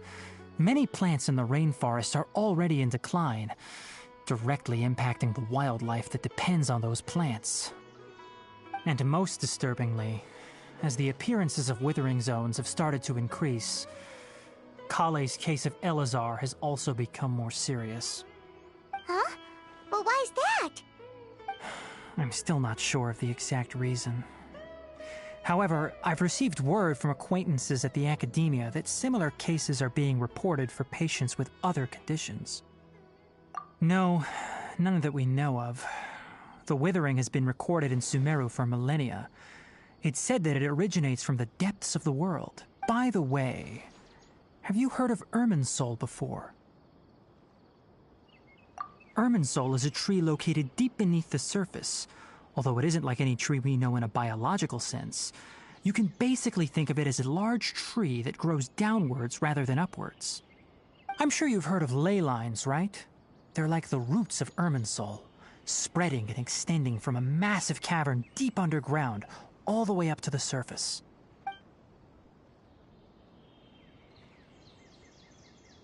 Ley lines continually absorb the memories of this world, which are then funneled into Irminsul, allowing it to collect knowledge and wisdom from ancient times to present day. The Dendro Archon is known as the God of Wisdom because her consciousness is directly connected to it. It is also said that the Dendro Archon's power is a manifestation of Irminsul. And as for the withering, its emergence is related to a disease that's affecting it. That's right. My ancestors learned of this from Greater Lord Rukkhadevata's familiars a long time ago. But even those mysterious creatures did not know of a cure for Irminsul. I'm afraid we Rangers will be battling the Withering Zones here for a long time. All right, that's enough on this topic for the time being. Now that we've taken care of things here, it's time for us to head back to Gandharvaville.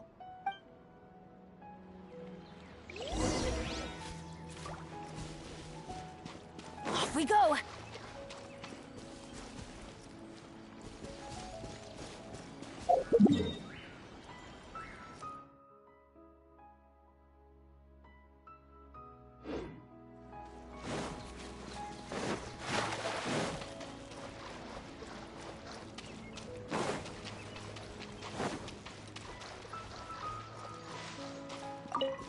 Adventure time!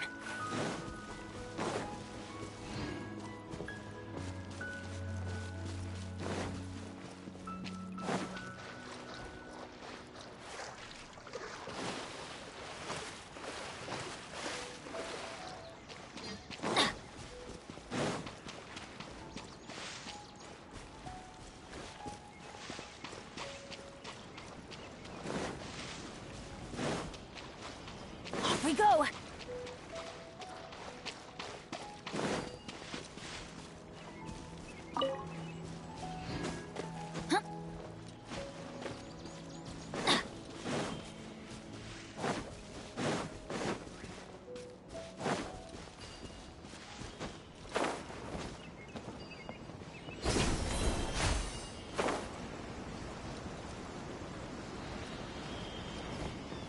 Off we go!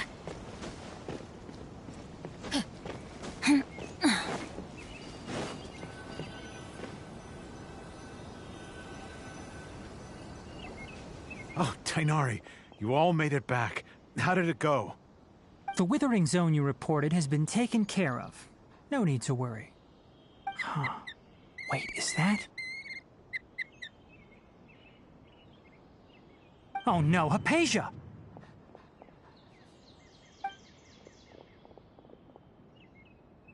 Huh? What's wrong, Tainari? This Duskbird is Hypatia's designated courier for urgent news. You do remember her, don't you? She's the scholar you and Paimon were following when you first arrived in Sumeru. Oh, her? How could we forget? So did something happen? Let me see what's written in the letter first. Oh. So what's it say? And what's with that weird expression on your face? Just let Paimon read it. Huh? All Paimon sees are 3 squiggly lines. Yes, allow me to explain. After we brought you from Hypatia's cave to Gandharvaville, Hypatia resumed her meditation. She must have just finished. It's been nearly 3 days since she's had anything to eat, and it appears she's forgotten to prepare some rations. This letter is her asking us for help. We need to go. What? You mean she's been sitting there for 3 days? Hey, wait, how did you know all that from just a few lines on the paper? Well, obviously because this has happened before. Last time she drew 5 lines, and by the time we found her... Well, I'd prefer not to remember that.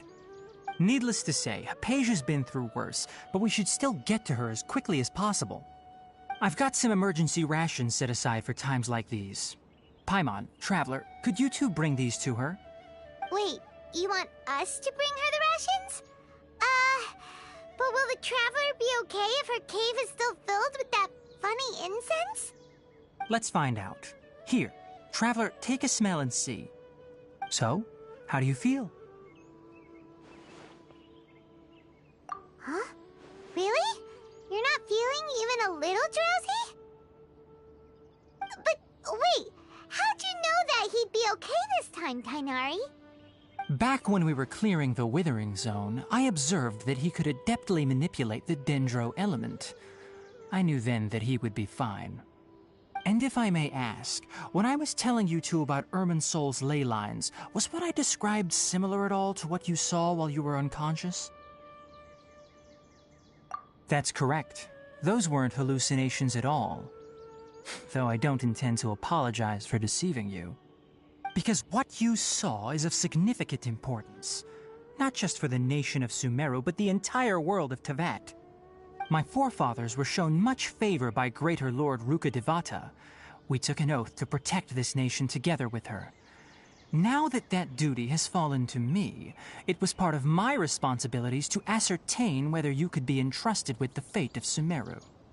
Now, after seeing you in action with my own eyes, you have earned my confidence, and I no longer feel the need to hide any secrets from you.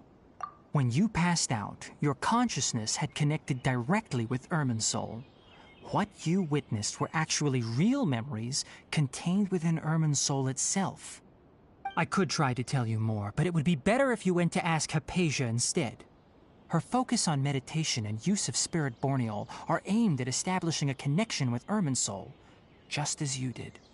That sounds nice and all, but will she really help us?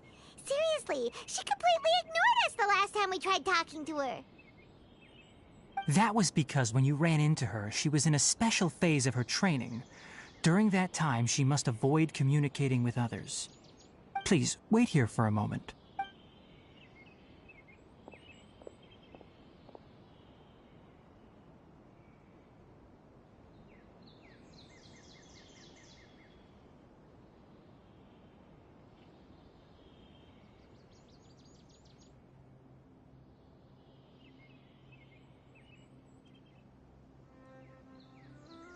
Here. Take these. It's a meal I packed for Hypatia, as well as some other ingredients. I'm sure it'll come in handy. Also, here's a letter that I would like you to give to her. Just show it to her and she'll answer any questions you may have. No. I should be the one thanking you.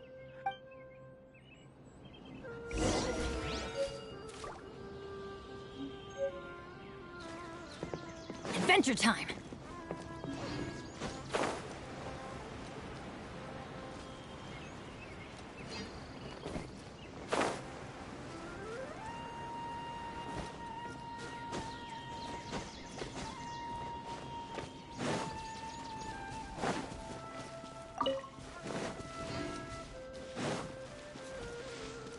Off we go!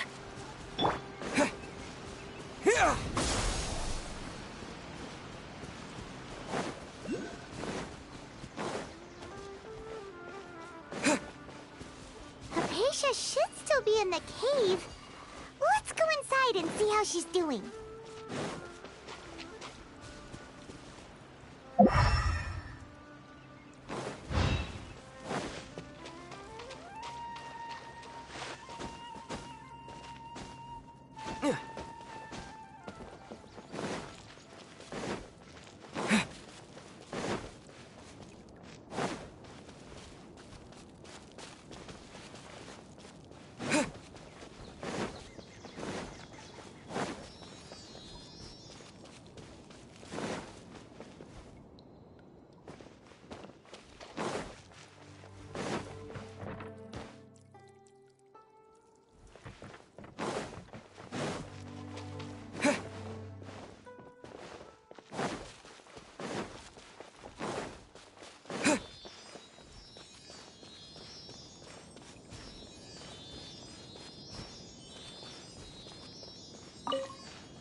A reward on the road.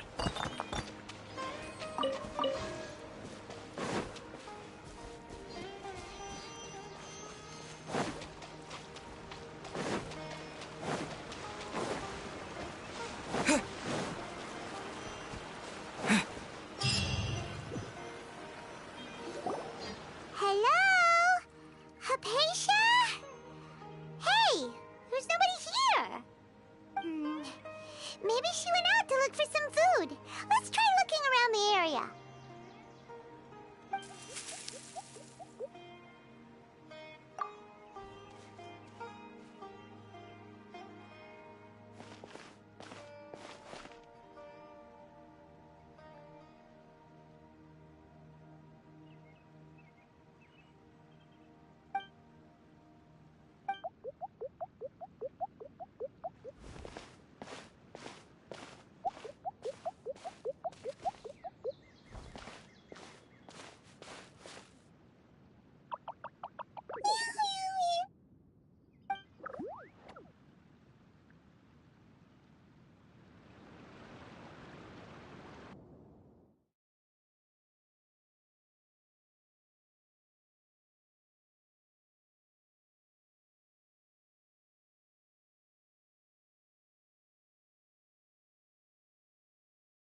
Are you alright? So hungry. There's no way we can get her to eat in her current condition. Huh? Wait. Why does it look super foggy outside all of a sudden? Huh?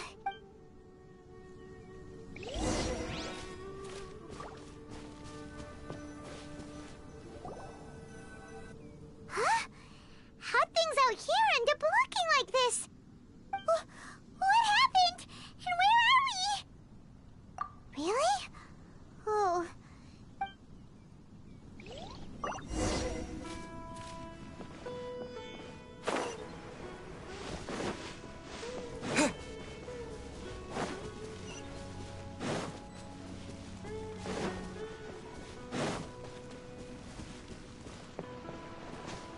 Wow. This place is huge! I knew there's something off about that cave. Let's think of a way to get over there and have a closer look. Who knows? Maybe we'll find a lead of some kind.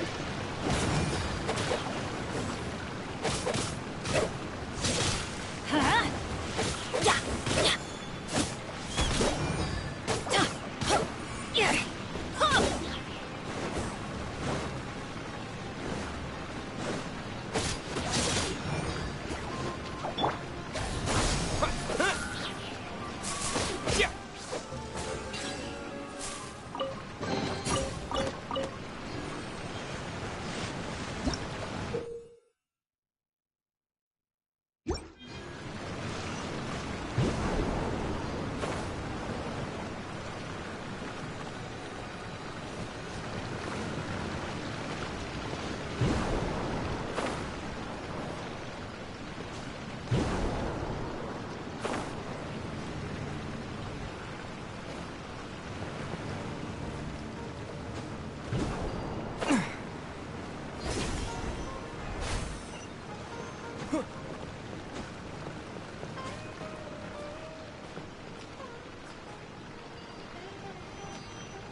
Dance with the waves!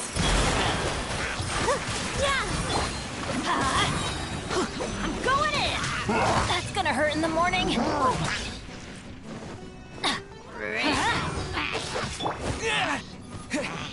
Scatter!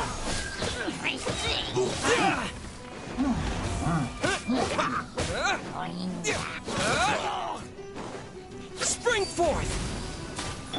With all my strength.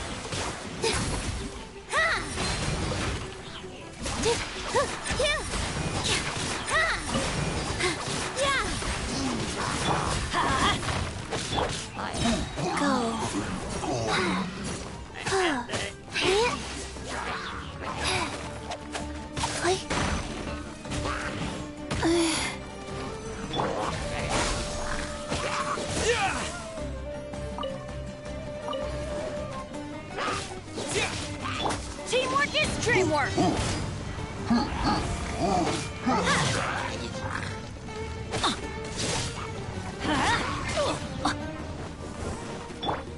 Orders given, orders received. Wheel of life.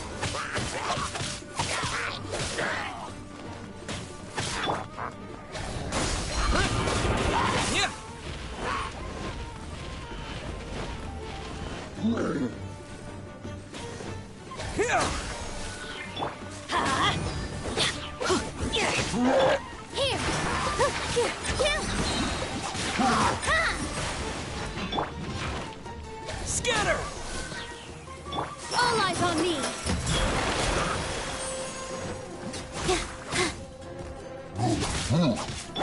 Let's light it up!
Adventure time!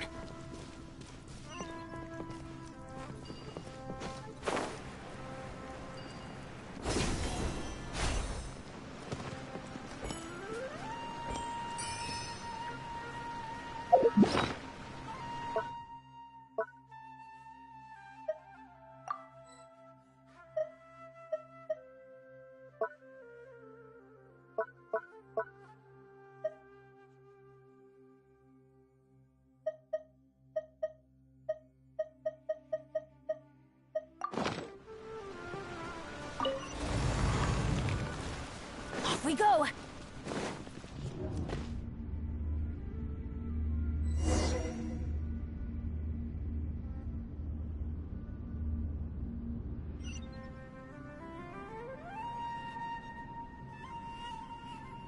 No one's joined me on an What in Teyvat is going on here? This place is getting weirder by the minute! Hey! What's the matter? You don't look so good.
worry about such things. They don't concern you.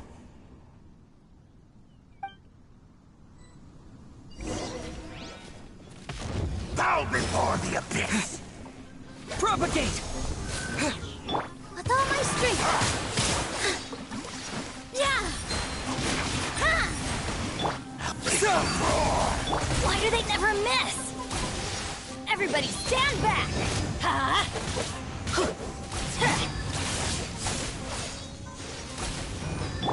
Positions!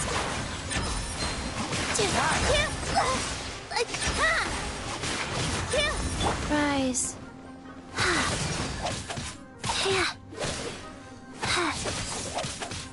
Play.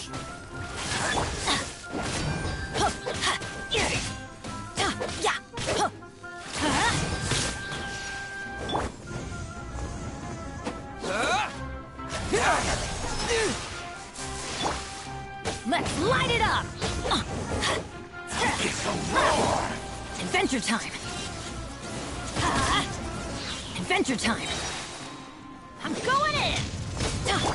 Propagate!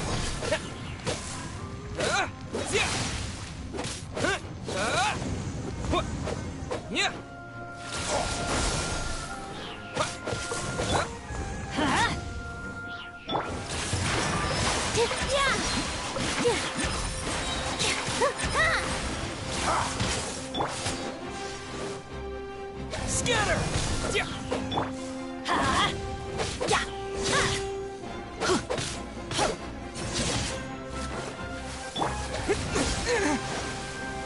Scatter! The end is nigh.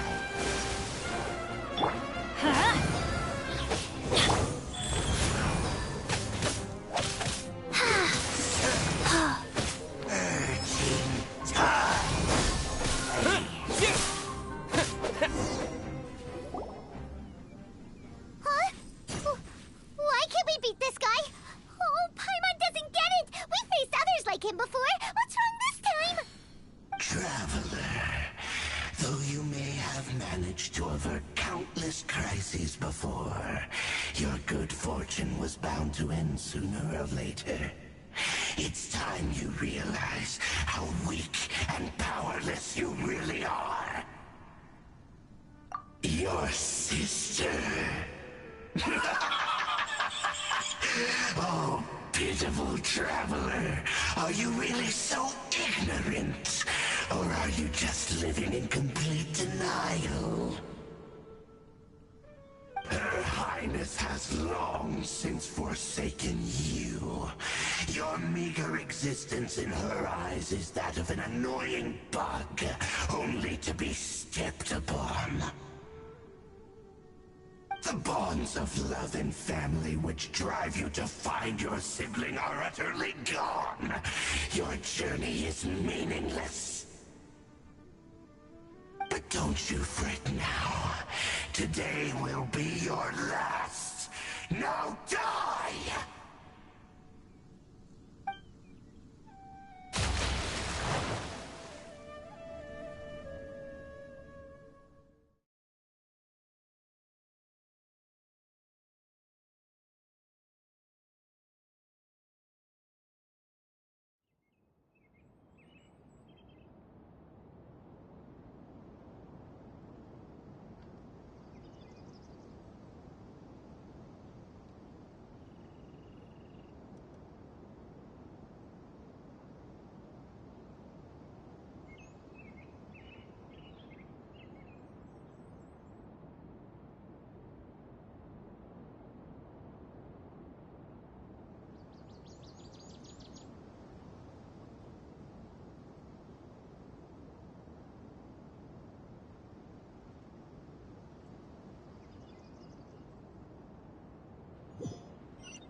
So sweet. Well, the good news is that she's still conscious. Hey, why'd you drop her food on the floor like that?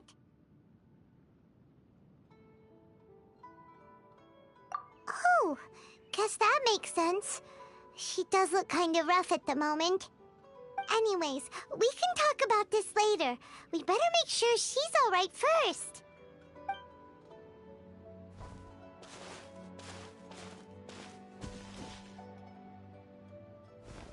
Whoa, wait a sec. Look at all this fruit lying around her. We can put that to good use.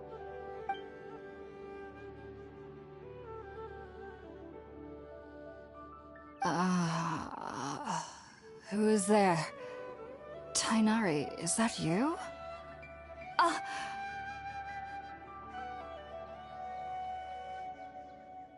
Huh?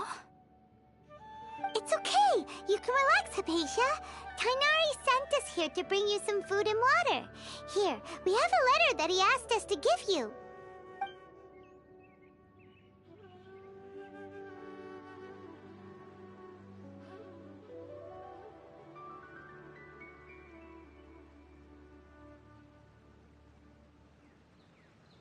I see.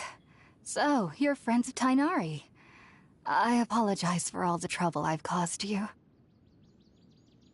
I'm grateful that you came so quickly to save me. You even brought all this fruit. Well, actually, we didn't bring the fruit. It was already here when we arrived. We were kind of wondering about that, actually.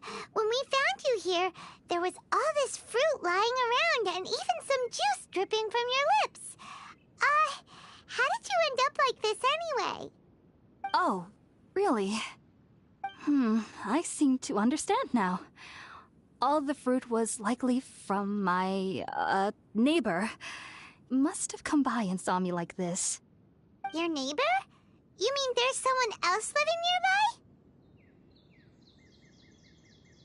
nearby? Oh? So you're able to see them too?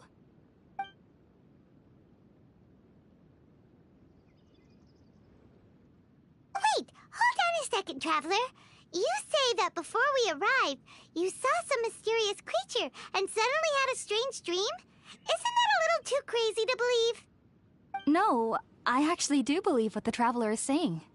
I myself had a similar experience once before and ended up scaring my timid little neighbor here. You needn't worry. They mean you no harm. They only dragged you into the dream because they hoped to buy themselves a little time in order to scurry away. So, Hypatia, just what kind of creature is your neighbor exactly? I'm not sure what it's called, to be honest. But I do know that they have some sort of deeper connection with the Dendro Archon. I know this because the first time I saw them was also the exact day my consciousness was able to form a connection with Irminsul. Even after I opened my eyes and stopped meditating, my heart was still pounding, and my mind was racing with all the knowledge that I had touched. And at that very moment, I suddenly noticed a small figure at the opening of the cave. In my curiosity, I began to walk over to the creature. They must have already been used to me living in the cave, because they didn't seem to mind me approaching them. They just kept doing whatever they were up to. It wasn't until I crouched down next to them that they suddenly realized that I could see them. Oh! And then? And then I had a dream. By the time I came to, they were nowhere to be seen. I was convinced they'd never show up again. But sure enough, I saw them nearby a few days later. And they weren't alone. I feel like they aren't as afraid of me as the first time I approached them. But I never would have expected them to save me. Yes, no doubt about that. By the way, Tainari mentioned in his letter that you had questions for me regarding Irminsul.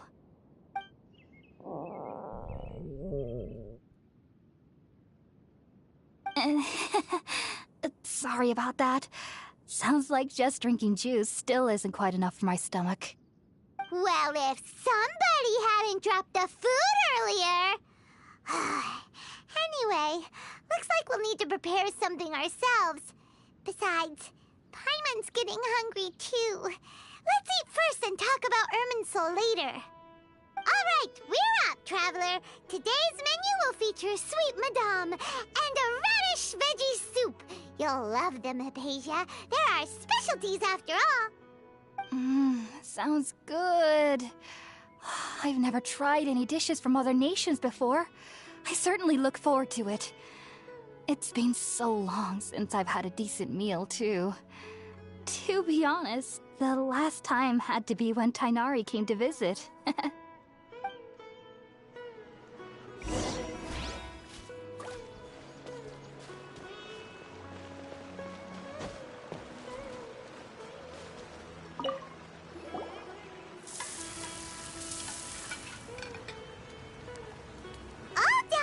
Let's use the empty box that Tighnari gave us since we already washed it. Oh, it smells amazing. And the box is a nice touch, too. Let's go serve this up and start eating with Hypatia.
Are you already finished cooking?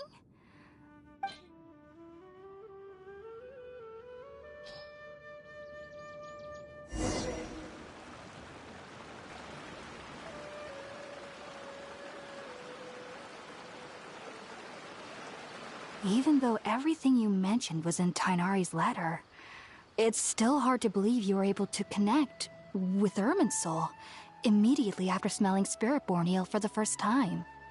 It took me nearly 3 years before I could do so.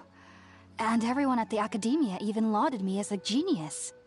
You should know that some researchers spent their entire lives without ever successfully connecting with Irminsul as you have.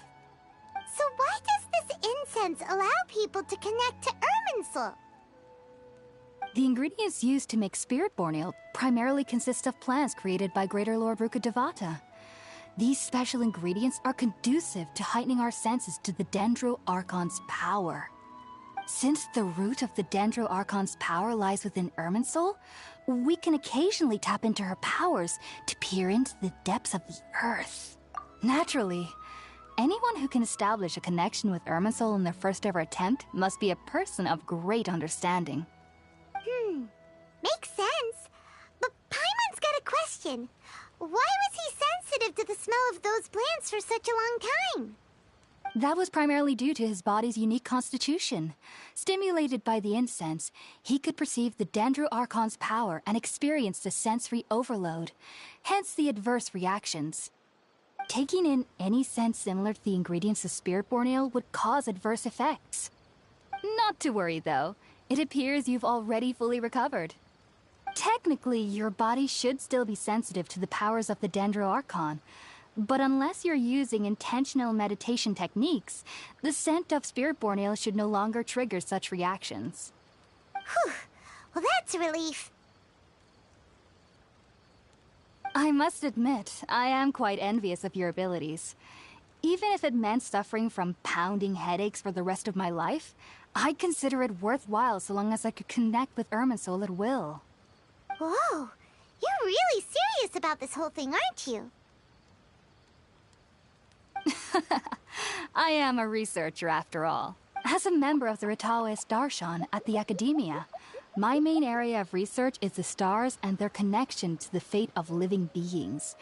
But there is still so much we don't know, especially regarding the mysteries that lie in the starry skies. Which is why I must turn to the all-knowing Irminsul for answers. If only my perception wasn't so limited.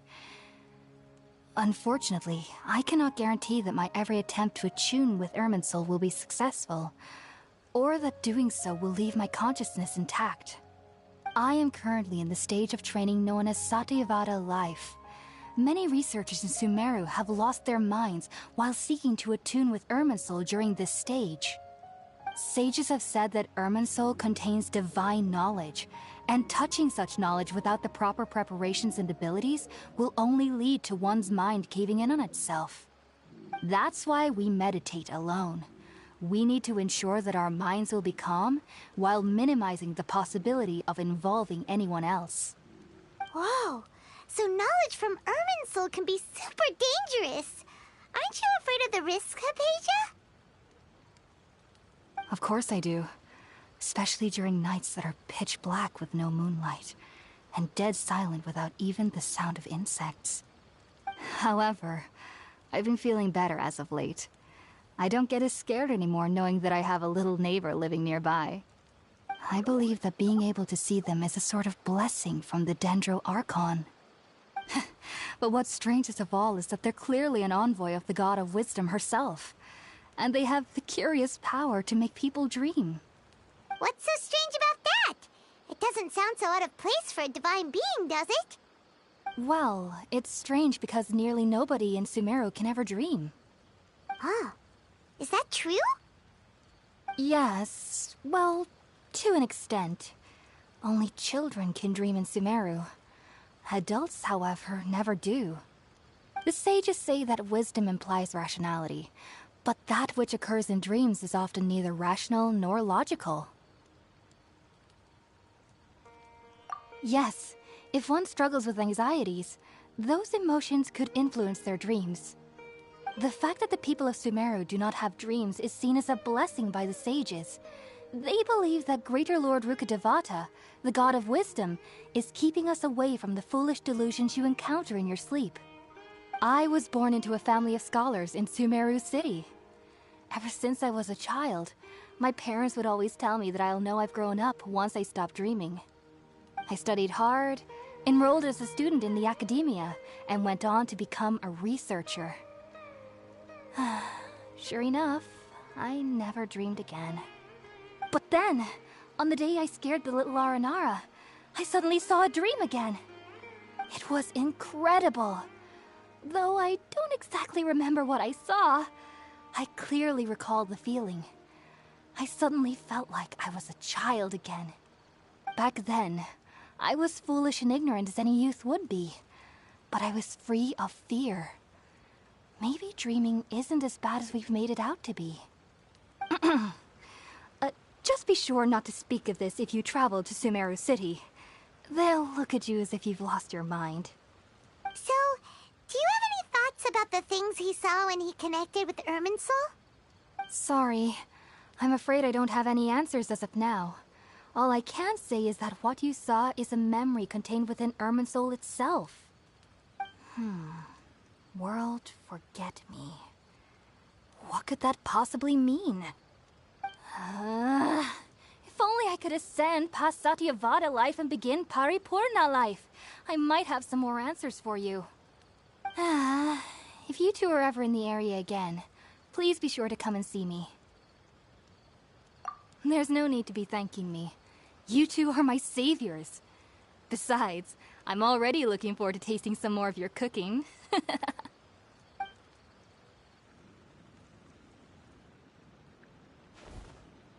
that we know Hypatia is alright and had the chance to ask her some questions, Paimon...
Think about it, Tainari. Refusing to join is tantamount to burying your head in the sand.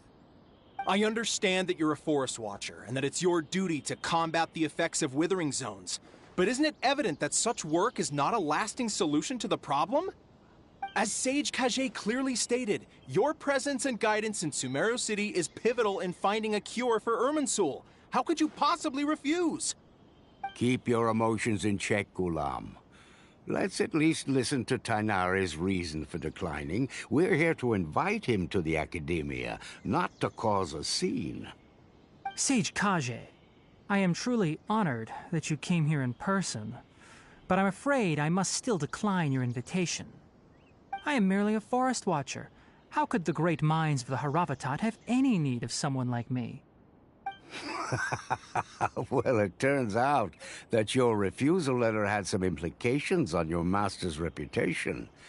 He is a renowned sage of the Immorta, after all. So now I've come here in his stead. I see. Huh. And I figured that given his temper, he would come here and berate me personally. Tighnari, your master is an integral part of this effort, and now he requires your assistance. And what exactly does my master need of me, Sage Kage? You'll know once you've arrived in Sumeru City, that is. And how long will I be required to stay? There's no definite answer as of now. Do you mean to tell me that despite coming all the way here to Gandharvaville, you still can't answer the questions I laid out in the letter to my master? If that's the case, then I'm afraid I cannot give you a definite answer either. Tighnari, but you... So be it. Come, Gulam, we're leaving.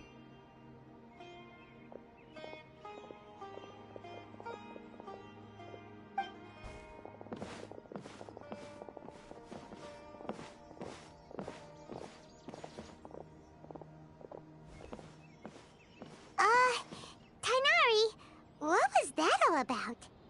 It's nothing. Some people from the academia wanted me to go to Sumeru City to assist them with a project, but I had to refuse on account of all my responsibilities here. But all that can wait. How did things go with Hypatia? It was quite the eventful trip, but the main thing is that she's safe and sound. She answered a bunch of questions for us, too. Very good. Now that the traveler has made a full recovery, there shouldn't be any reason for you to tarry here longer. I assume you will be heading to Sumeru City, correct? That's right! We want to meet Lesser Lord Kusanali and ask her for advice. Do you have any idea on how we can find her? Sorry. I'm afraid I don't have any advice for you there. Well, do you at least know anyone we can try asking in Sumeru City? Let me think. My trips to Sumeru City have been fairly short, and most of my acquaintances are researchers.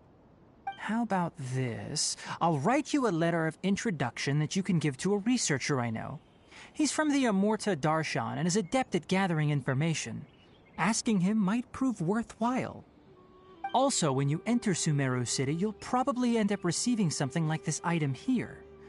I'm not sure if it will ever come in handy for you, but maybe you can give it a try. Oh? What is it? It's called an Akasha Terminal.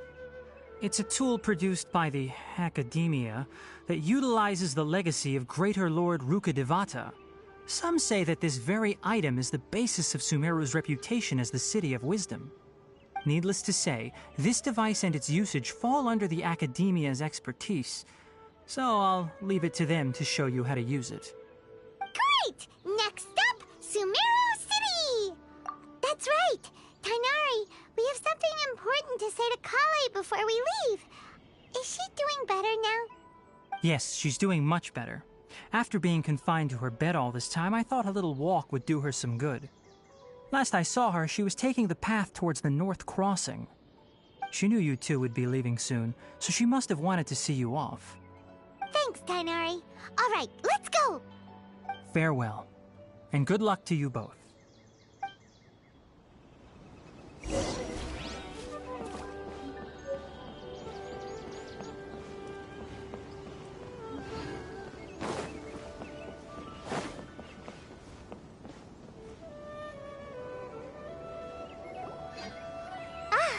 I've been waiting for you two.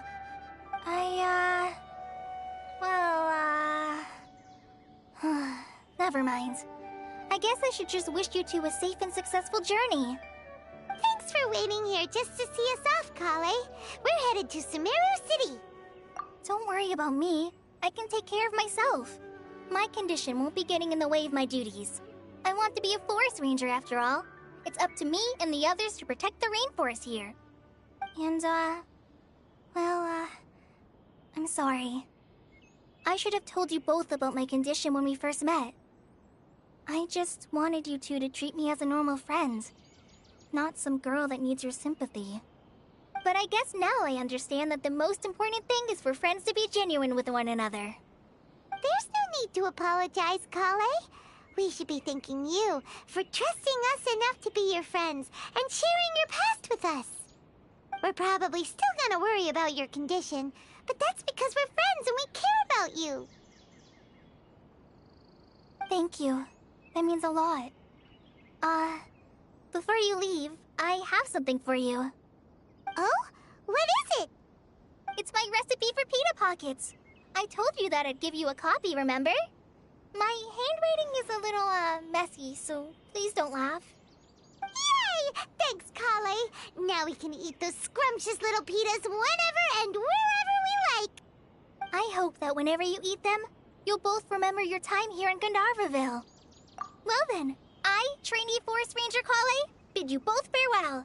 Please visit Gandharvaville again. The Rangers will always be ready to assist you here.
Missing.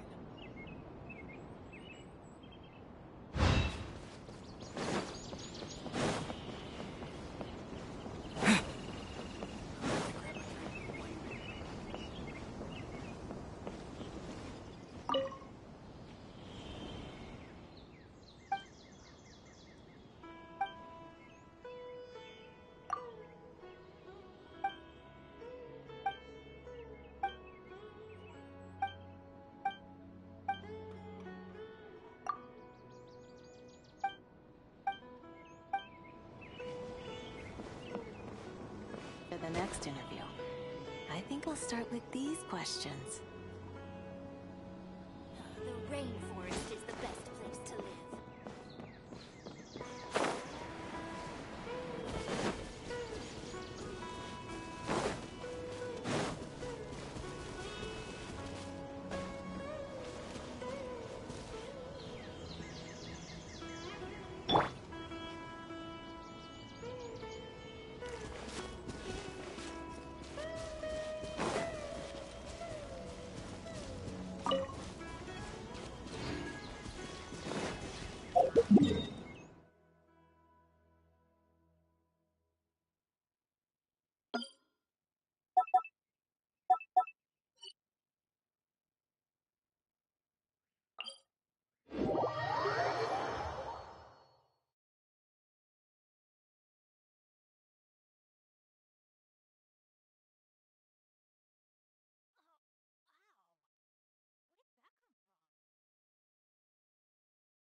Sumeru City! We finally made it! Oh, did you see that? When those people entered the city, something on their heads lit up. One moment, please, you two. It appears this is your first time visiting Sumeru City. Oh, yeah, that's right. But how did you know that?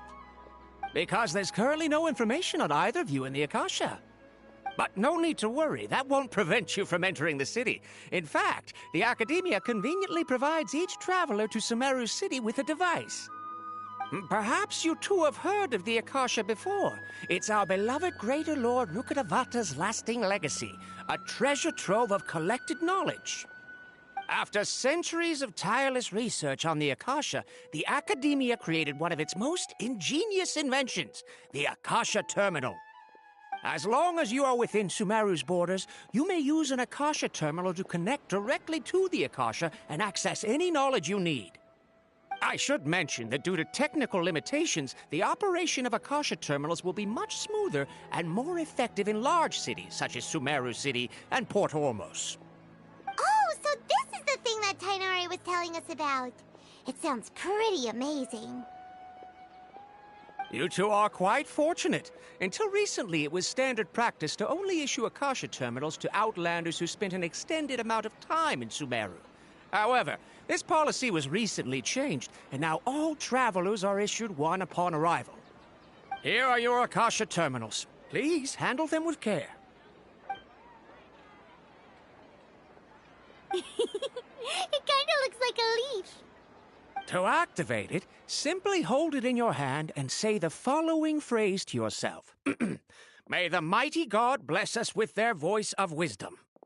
Oh, since this little doodad lets you access knowledge, maybe we can use it to find a way to meet Lesser Lord Kusanali. Let's give it a try. May the mighty God bless us with their voice of wisdom.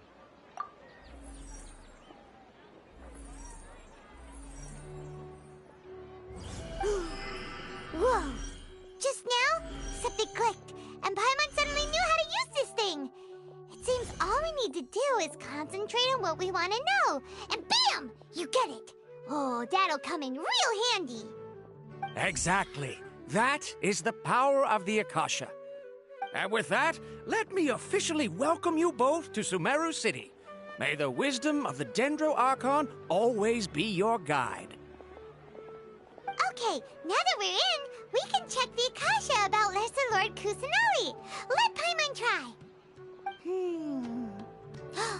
500 years ago, the sages found a newly born deity from within some scorched ruins. The deity now resides in the sanctuary of Suristana. Seems pretty similar to what Kali was telling us. Okay, next, let's concentrate on asking how to meet her.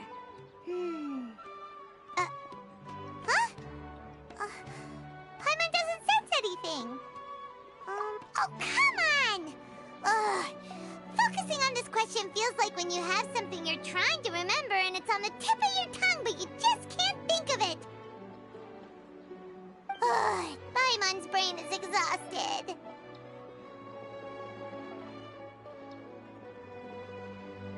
Oh, smart idea.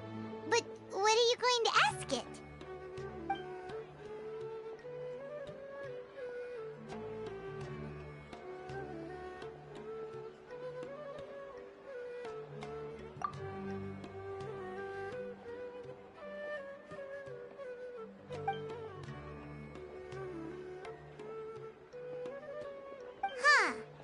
Could it be because we're Outlanders and we've only just arrived in Sumeru?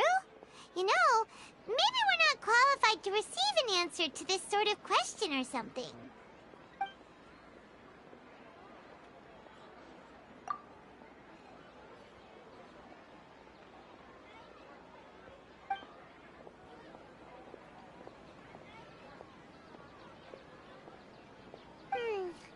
You too? Well, glad it's not just Paimon.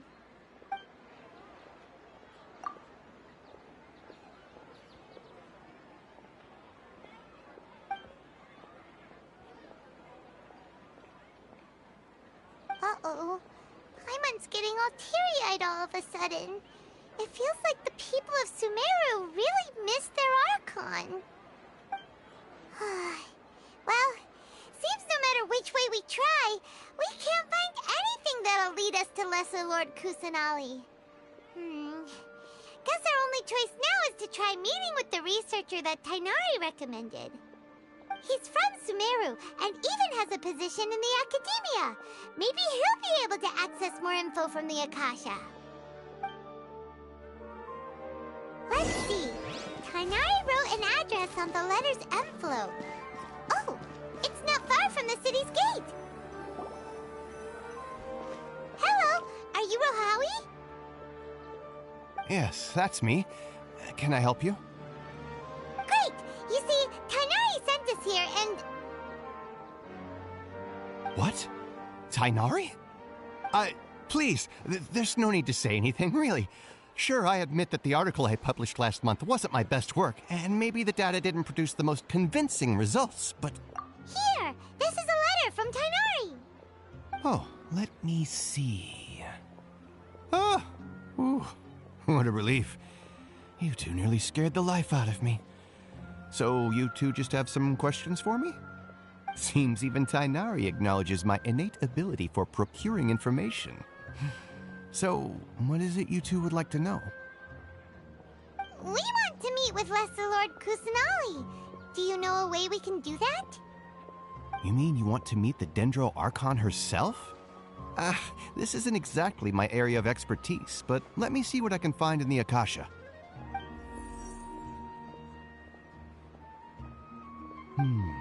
Sorry, the Akasha didn't respond to my query. What? You too? But what about your abilities for getting information and all that? Paimon was sure you'd be able to access more info than we did. Well, as I said, this isn't my area of expertise.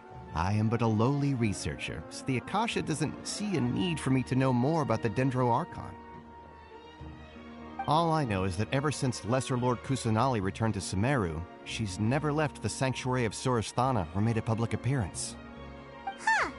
Didn't expect her to be such a mysterious figure. The Dendro Archon is somewhat of a recluse. Perhaps she just doesn't want to entertain visitors, which would explain the lack of information in the Akasha. But then what can we do? No need to worry just yet. I'm only hypothesizing here. You could certainly try asking around and see if anyone else has ideas.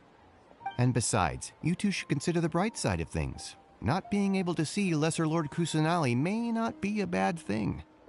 In this world, there will always be information you cannot obtain from the Akasha and things you can never accomplish. Knowing when to yield is a form of wisdom. Take me, for example. It's a miracle if my brain cells can spit out one paper every 3 years. But Tighnari? That guy can publish 3 papers in just a single year. Okay. Thanks for your advice. Don't mention it. If you two ever want information about things like who's been promoted within the Academia or relations between the 6 great sages, come find me. Hey, come on! This is a survival skill at the Academia.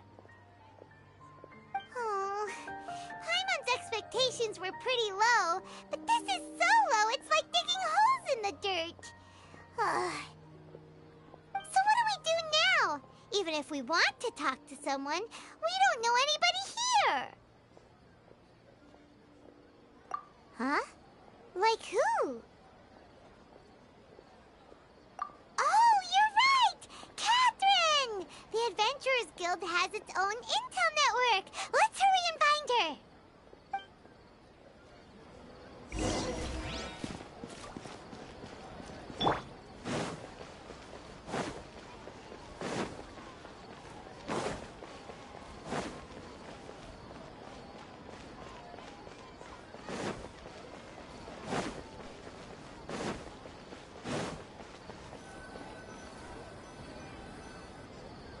Ad Astra Abyssosk.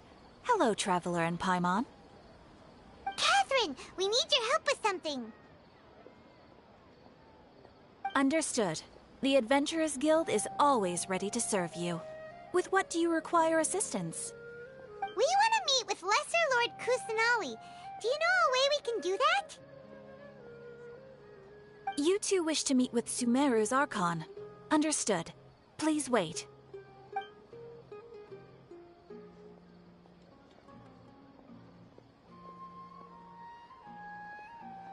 I apologize, but I am unable to call up any relevant information in the Akasha. I'm also unable to locate any pertinent information in my personal memory. Aww, another dead end. Well, if Catherine can't help us, then we really don't know anyone else to ask now. Please do not worry. I may know of someone who can help you two. In Sumeru, the Adventurers Guild does not serve as the vanguard of information. Rather, there are numerous active mercenary groups collectively known as the Eremites. They take on various contracts and work all across Sumeru, so they naturally accrue intelligence. An Eremite brigade called the Corps of 30 is in charge of Sumeru City's defenses. Not only are they the oldest brigade, but they are responsible for managing and coordinating the affairs of all other mercenary brigades. Corps of 30? What a weird name. Supposedly, they are named as such because their ranks numbered 30 at their inception. Asfand, an advisor with the Corps of 30, maintains good relations with the Adventurers Guild.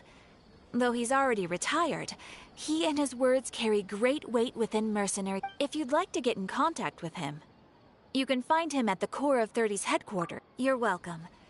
I wish you... Alright, Ad Astra Abyssa.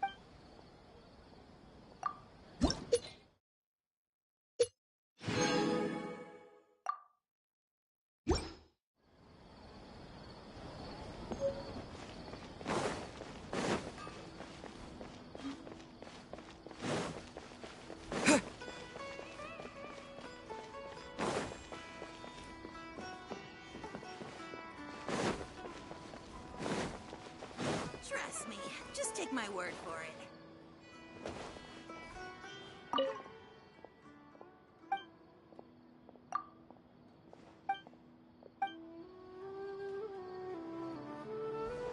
This new shipment of... The sight of...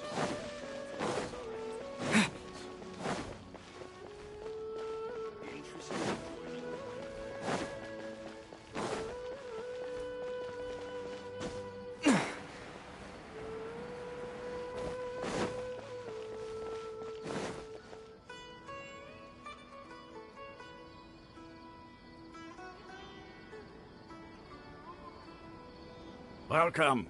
The Adventurers Guild told me to expect you two. It's nice to meet you, Asfand. We'd like to ask you about something.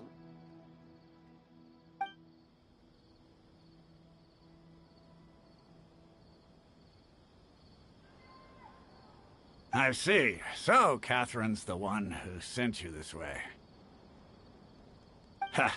It's true that the Eremites' network is vast, but even I can't help you meet the Dendro Archon. Wait, seriously? That's it? Afraid so. The Eremites aren't terribly religious, so we don't know much about divinities. As far as the Akasha goes, we can access even less than you. We originally came from the desert. The gods there died off long ago. Since those days, we've used our own two hands to carve out a living. We don't beg gods for their aid. It isn't just us, though. If you ask me, I think most in Sumeru aren't interested in Lesser Lord Kusanali. Oh? Why's that? Just take the Academia, for example. They're the ones who truly rule Sumeru. Although they believe in gods, most of them only care for the late Greater Lord Rugurdevada. In their eyes, she was the one who founded Sumeru and gifted us with the Akasha. Lesser Lord Kusanali just happened to inherit her legacy. Because of the Academia's influence, most citizens are more familiar with Greater Lord Rugurdevada. and hold her in greater esteem. Not to mention that Lesser Lord Kusanali never makes an appearance, and the Academia never announces anything about her. As far as the people of Sumeru are concerned, she's just a god that exists. And that's all. Really? Aw. After hearing all of that, Paimon sort of feels bad for Lesser Lord Kusanali. Ha! But who knows? We're all just guessing when it comes down to it. Besides, I'm sure the God of Wisdom doesn't worry about her reputation among people like us. All right. Well, thanks for the info, Osfond. No problem. Always happy to help out the Adventurers Guild.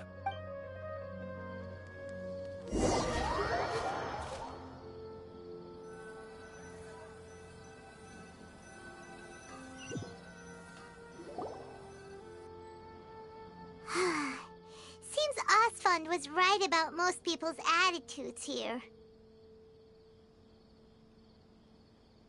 Not only are they not interested in the Dendro Archon, they even say stuff like, if the Akasha doesn't think I should know, then I don't need to know about it. We've been asking for information non-stop ever since we got to Sumeru. But the harder we try, the more helpless everything seems. Isn't there at least one person in this entire city who cares about Lesser Lord Kusanali? Oh, you two are interested in Lesser Lord Kusanali? Huh? Who are you? From the sound of it, you two are Outlanders who recently arrived here. You've been asking around for information on Lesser Lord Kusanali, right? Oh, I'm sorry. I forgot to introduce myself. I'm Dunyarzad, one of Lesser Lord Kusanali's faithful followers. Whoa, really? Then do you know how we can meet with her? I'm afraid I can't help you with that. But your conversation earlier did happen to remind me of a legend about the Dendro Archon. Sure. It goes like this. Long, long ago, there was a man who heard a prophecy. It predicted that a great calamity was about to befall him. Panicked by what he heard, the man sought out the Dendro Archon in hopes that she would bless him with the wisdom to help him escape his predicament. The man journeyed across deserts and through rainforests and experienced tribulations of every kind. However, he still couldn't find any trace of the Dendro Archon. In despair, he thought, alas, the Archon has abandoned me. He then had no choice but to sorrowfully resign to his fate. Okay, and then what happened? And then, the calamity came. But to his own surprise, the man felt somehow emboldened by the trials of his journey. By relying on his own strength, he managed to overcome the adversity. At that moment, a bird perched upon his shoulder. This bird was, in fact, an avatar of the Dendro Archon. She said, "O Archon Seeker, do you now understand? She and her wisdom have long been found by you. Along your journey, we were in every flower and blade of grass, every ray of sparkling sun, and every breath of dancing wind. So long as you continue to think and ponder, we'll be wherever you go." Yeah, thanks for the story! Paimon feels all warm and fuzzy inside after that. In a way, it seems like this story is also one of the Dendro Archon's avatars. Dunyarzad, since you worship Lesser Lord Kusanali, can you tell us anything else about her? Of course. So did you two know that, I'm terribly sorry, but it seems something's come up now. Let's chat another day.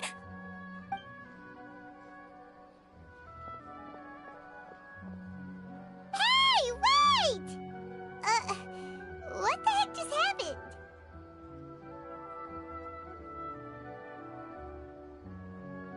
It looks like they're searching for someone.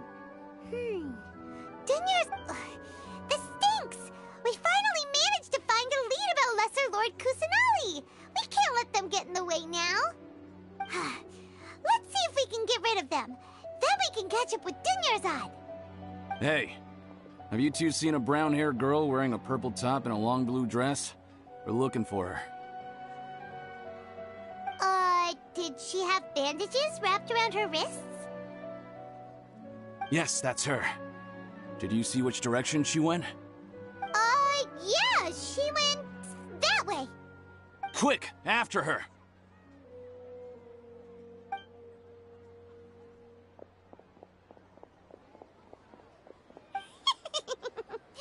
That should keep him busy for a while. Let's hurry and find Dunyarzad.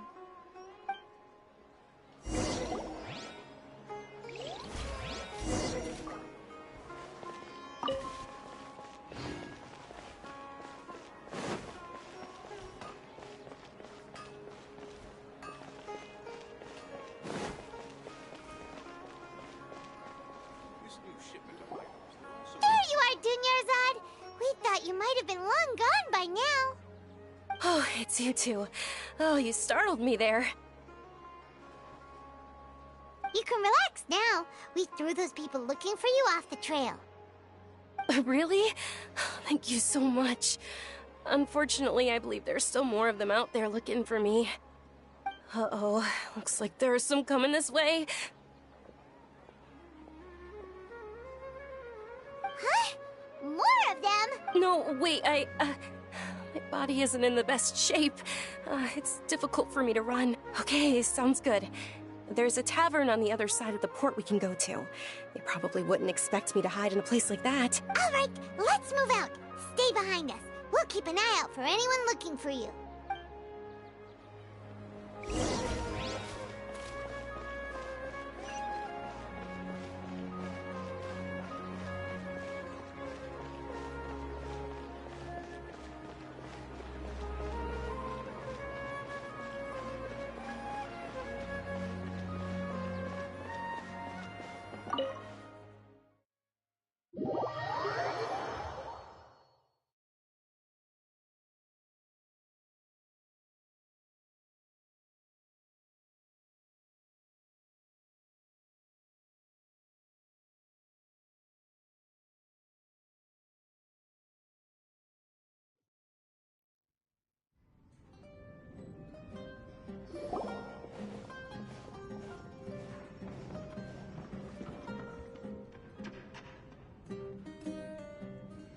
We made it. Oh, they shouldn't be able to find us now. Wait! Stand down, Dia!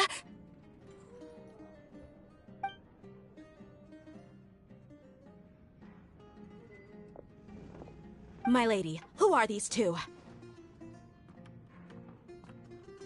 They're travelers that I met on the street just a moment ago. They happened to notice that you were all searching for me, so they helped me hide. I see. In that case, you two should scram. There's nothing here for you. Wait a sec! Who the heck are you? And why are you shooing us away? I'm Miss Dunyarzad's bodyguard, here to see that she returns home safe and sound. My lady, let's get going. You've been gone for so long that your parents are worrying themselves sick. And if I refuse to go with you? It'd be easier for the both of us if you cooperated. But if you insist on not going, then I'll have to carry you like a sack of potatoes. Hey! Dunyarzad already said she doesn't want to go back. Why are you still pushing her? Stay out of this. You don't understand the situation. Sorry, my lady. Even though I'm your bodyguard, your parents are my employers. I have to answer to them. How much? Wait, what? How much more do I have to pay you to become your employer? So you never listen to my parents ever again. Double? A triple? Give me some time and I'll get that much. My lady, this isn't about Mora. I don't know what you think of us Eremites, but let me say this. I like Mora, but I'll never go against my principles. That's why I'm here looking for you. Sure, it's an order from my employer, but my conscience was also telling me it's the right thing to do. And knowing your health, carelessly running around like this is gonna hurt ya. For the sake of those who love you, don't be stubborn. No, you're wrong. I'm aware of my limits, and I know what I'm doing. Honestly, the only people being stubborn right now are my parents. And I know perfectly well that it makes no difference if I'm at home or not. still won't accept reality. And every time I bring this up, they just change the subject. Dia, you've been living with us a long time already. This should be old news to you. Dia, I know it hasn't been easy for Mother and Father, and I'm grateful for everything they've done for me. But there's someone else in this world I'm also grateful to. Because she saved me. The love I have for her is the same I have for my parents. This is my life and my last chance. So I want to do something meaningful.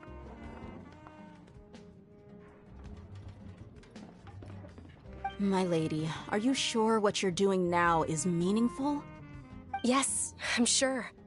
At least, it is to me. Fine, I won't ask you to return home anymore. But let me make something very clear. I'm only doing this because I respect your determination, not because I agree with you. Thank you, Dia.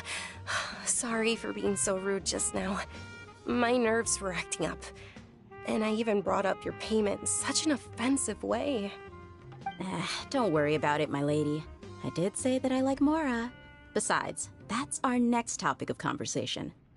Today's little excursion caused such a ruckus that every single bodyguard at the estate was deployed. It wouldn't be easy to hide things from your old man. Since this definitely won't be your last escapade, here's a little tip. You should at least make it look like your room and things are still in order when you leave. Also, you'll need someone to cover you for when you're out and about. So, I'll let you hire me, my lady. This way, everyone wins. As for the pay, let's say half of what your father pays me. We can settle the bill when we return to the estate. Okay, deal. Yay! Looks like they've reached an understanding.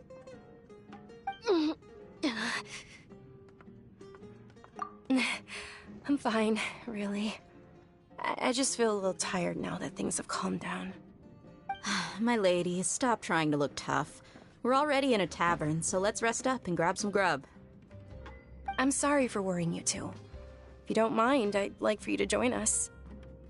Sure! After you rest up, we want to hear more about Lesser Lord Kusanali.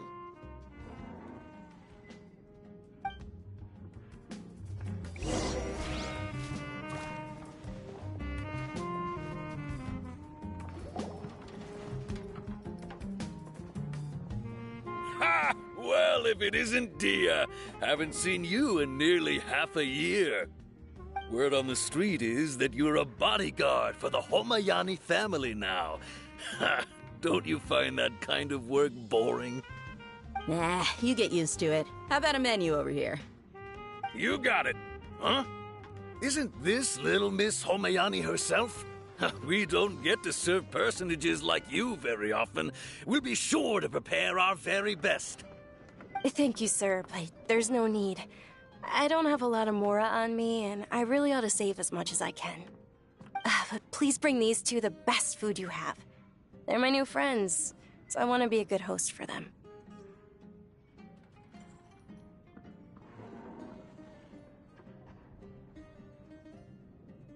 Yeah, we're already super grateful for everything you told us about Lesser Lord Kusanali.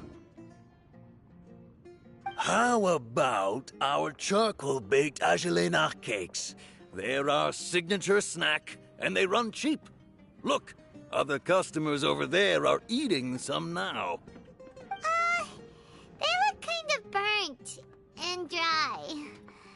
Paimon will pass. Hey, come on! Paimon has personal preferences too, you know. Dunyarzad, we asked a lot of people when we first arrived, and almost nobody was interested in Lesser Lord Kusanali. So, what made you want to follow her? Well, remember when you asked me if I knew how to meet the Dendro Archon? Even though I don't know how, I think I've actually seen her before. Huh? Really? Yes, it was when I was a child. At the time, my illness had kept me bedridden for the better part of a year. I was stuck inside and couldn't make any friends, and my parents did their best to find treatments for me. But even then, the Akasha didn't have any helpful information. My younger self no longer had any hopes or dreams. One flare-up was so bad that I was in a semi-conscious state for several days. Then one night, I woke up alone in my room. I was terrified. My body was paralyzed. Even if I cried, there was no sound. At that moment, an ethereal voice spoke in my mind. Dunyarzad, don't be scared. You don't have to cry. Dunyarzad, don't be scared. You don't have to cry. Who are you? How do you know my name? How do I explain this? You might not be able to understand, but actually, I know everything about you. Really? Of course. I know that you're scared of thunder, that you hate taking medicine every morning, and that you love counting the petals on your mom's skirt. Wow, you really do know everything. Dunyarzad, is there anything you want? Want? Not really. I can't go anywhere or do anything. Huh? But aren't you a child? All children have wishes. Tell me what you want, and maybe I can make it happen. But can you make my illness go away? Oh. I'm sorry. But I'm not powerful enough to do that right now. Then, can you be my friend?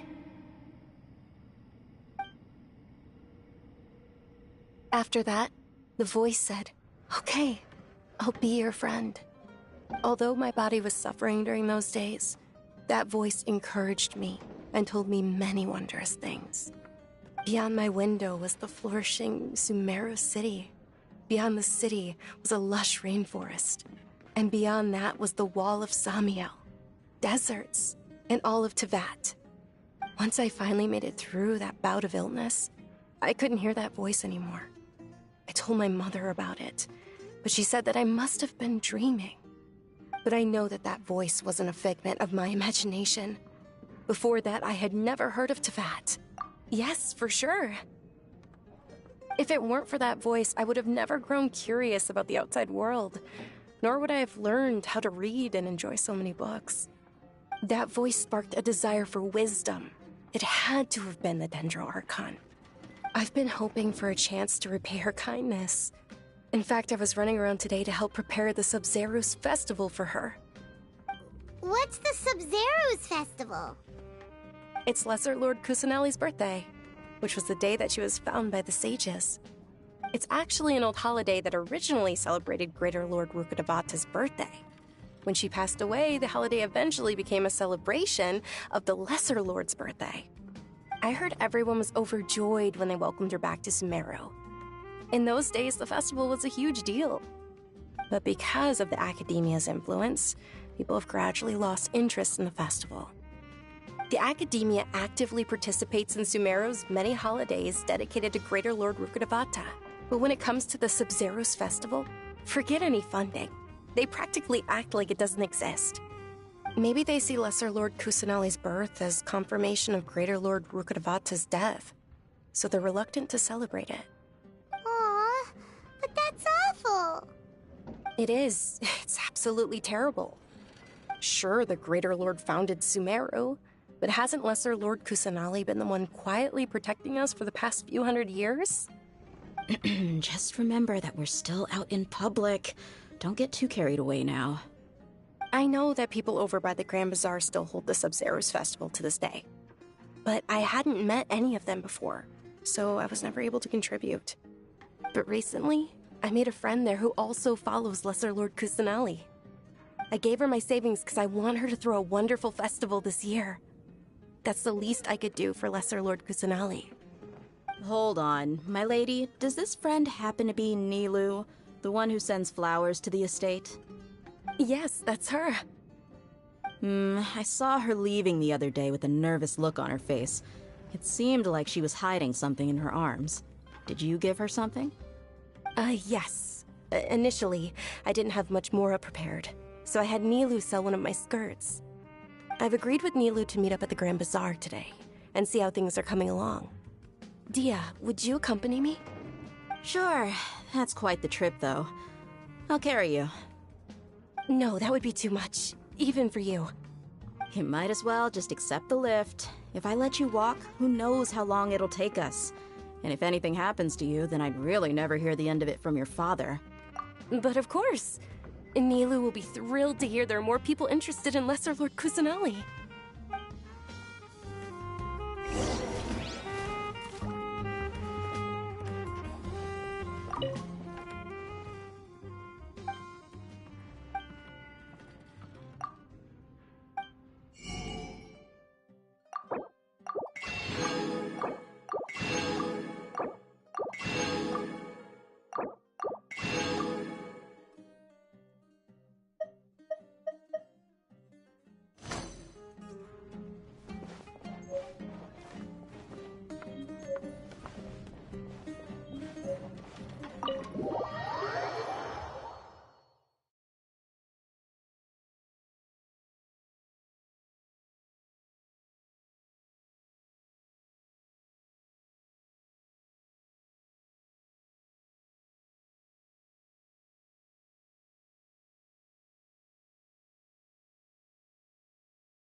Sorry I'm late, Nilu.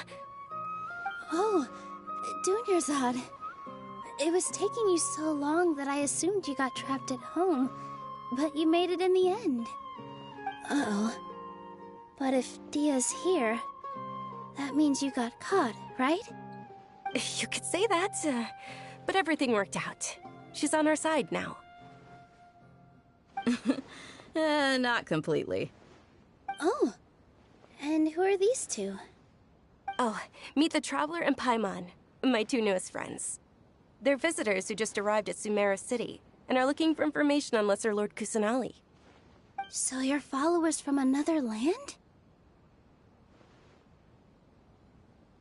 That's wonderful.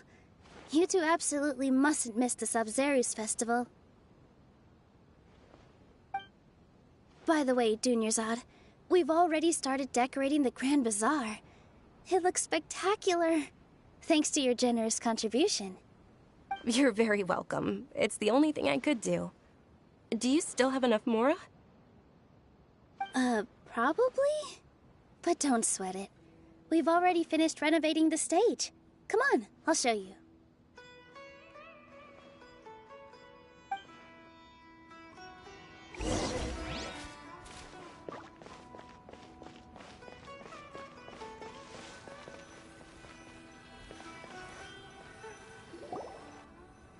Wow!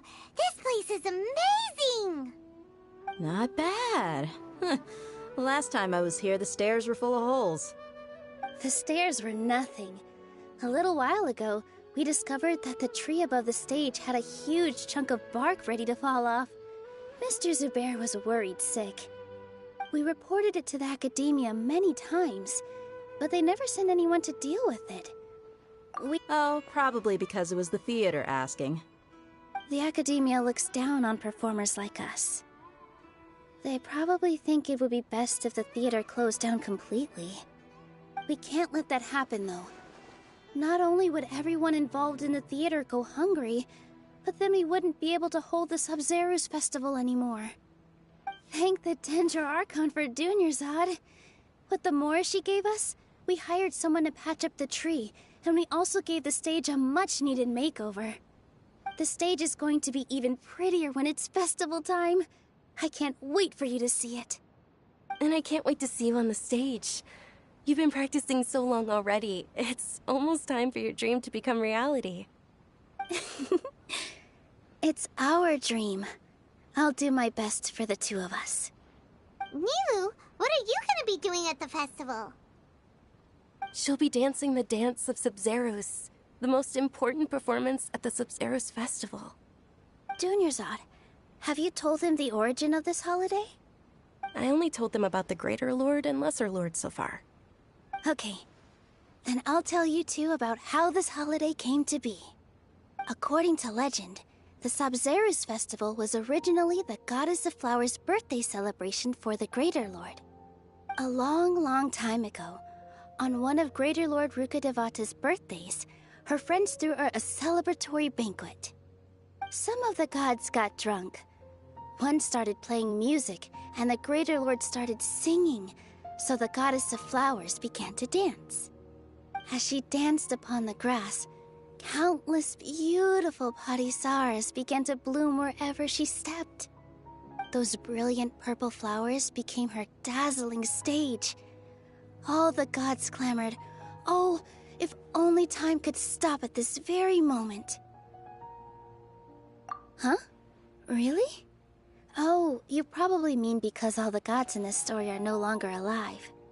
Although they aren't around anymore, they're preserved in our tradition of dance. This outfit I'm wearing is apparently based on how the Goddess of Flowers looked. Though we're just tiny people compared to the Divine, we still have to do our best to make sure that the birthday girl feels loved on her special day. Nilou, you of all people will definitely be able to convey our well wishes to the Dendro Archon.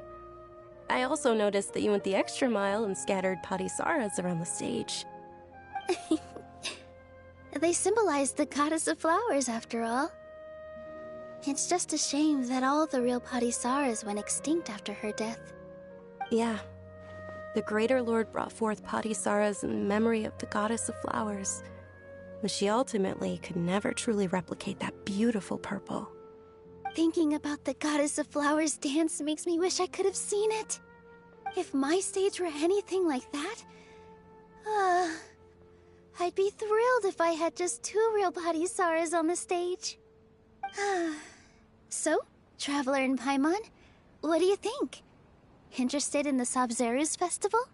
Will you two be coming? All of Lesser Lord Kusanali's followers will be there for her birthday.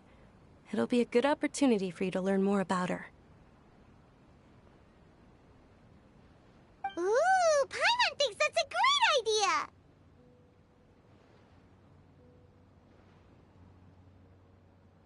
Of course Paimon wants to watch. Those two things aren't mutually exclusive, you know. So how about we all attend the Sub-Zeros festival together? Dunyarzad, let me show you which stage decorations we've picked out so far. Traveler and Paimon, if that doesn't sound interesting to everyone at the Grand Bazaar loves Lesser Lord Kusanali. In that case, we'll take a look around.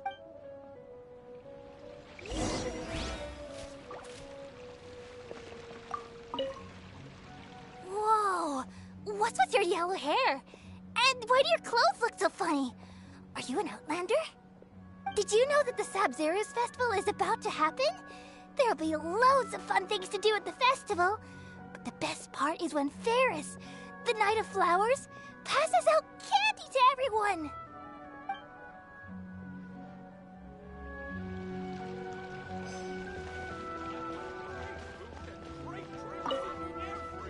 Ah, dancing at the Sub-Zeros festival. You know, I also danced when I was younger. As a child, I even asked my grandmother why we performed the dance for the Lesser Lord when it was originally done to honor the Greater Lord. My grandmother said that Greater Lord Rukkhadevata is a beloved deity and honored by all. And Lesser Lord Kusanali is too. If the goddess of flowers ever knew Lesser Lord Kusanali, then she would certainly have wished to be her friend and hold celebrations for her too. The Sumeru's festival has been losing its appeal over the years. That is, until a wealthy benefactor stepped in this year and brought the festival back to life. I heard she forked out a lot of mora to make it all happen.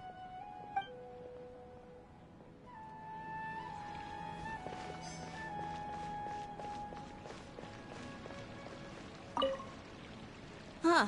Revamping the stage for the festival couldn't have been easy, that's for sure. I bet this year's festival will be one to remember.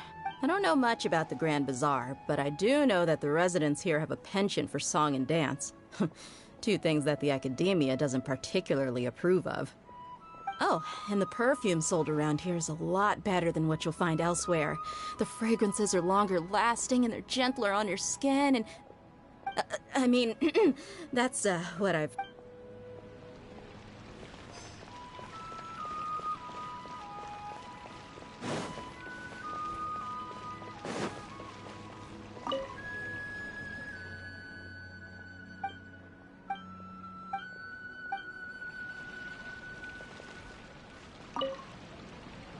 Things are really shaping up, and there's a buzz around the festival this year.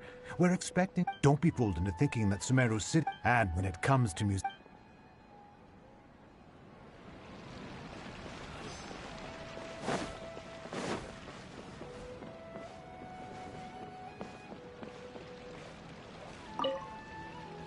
Milu, your outfit looks amazing. I thought I'd add a little extra pizzazz to my dress for the festival. See? Wow, did you sew all that yourself? Uh-huh. Sewing is a fundamental skill for everyone in the... I've noticed that you can't keep your eyes off that crown over there. Would you like to try it on? Me? Of course. The legends...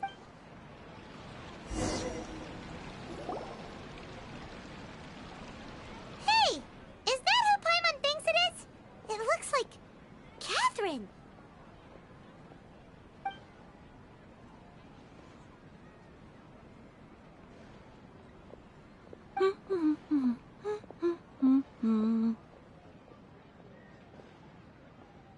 Huh. Come to think of it, Paimon's only ever seen her behind the counter at the Adventurers Guild. This is the first time we've ever seen her taking a break. Hey, Catherine! Huh? Oh, hey! It's the Traveler and Paimon! What's shaken? Whoa. Break time Catherine sure sounds a lot less formal than usual. Paimon was still waiting for her to say Ad Astra Abyssosque. Sure. Standing behind the counter at the Adventurers Guild doesn't require any complicated functions.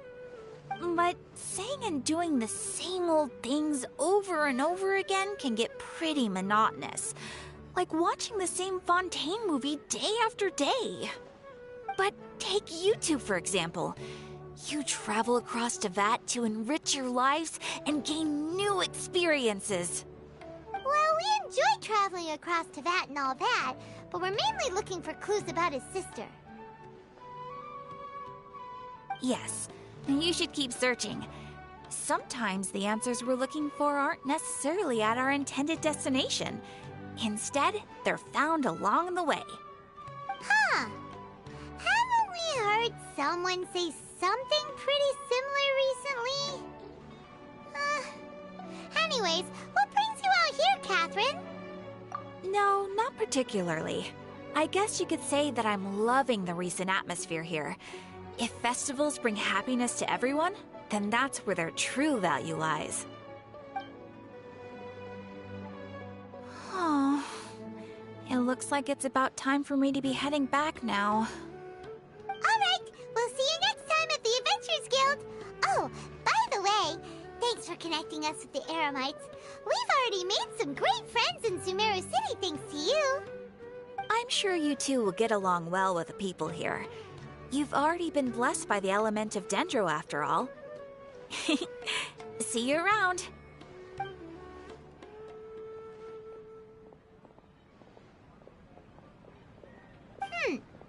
There's something really different about Catherine today. Hey, Traveler. Paimon. Oh, hey, Dia. What's going on? I've got something to tell ya. My lady knows you're looking for ways to meet Lesser Lord Kusanali, and she's been trying to come up with a way to help you. Well, I have an idea that might help. Are you serious? We'd love that! It might not necessarily pan out, so don't get your hopes up too much. I'll need to take you two somewhere and ask someone some questions. My lady is feeling a little worn out at the moment. Nilu's found a place for her to rest. After I take my lady home, let's meet in front of the Citadel of Regzar. Sounds like a plan! Let's head over to the Citadel of Regzar and wait for Dia!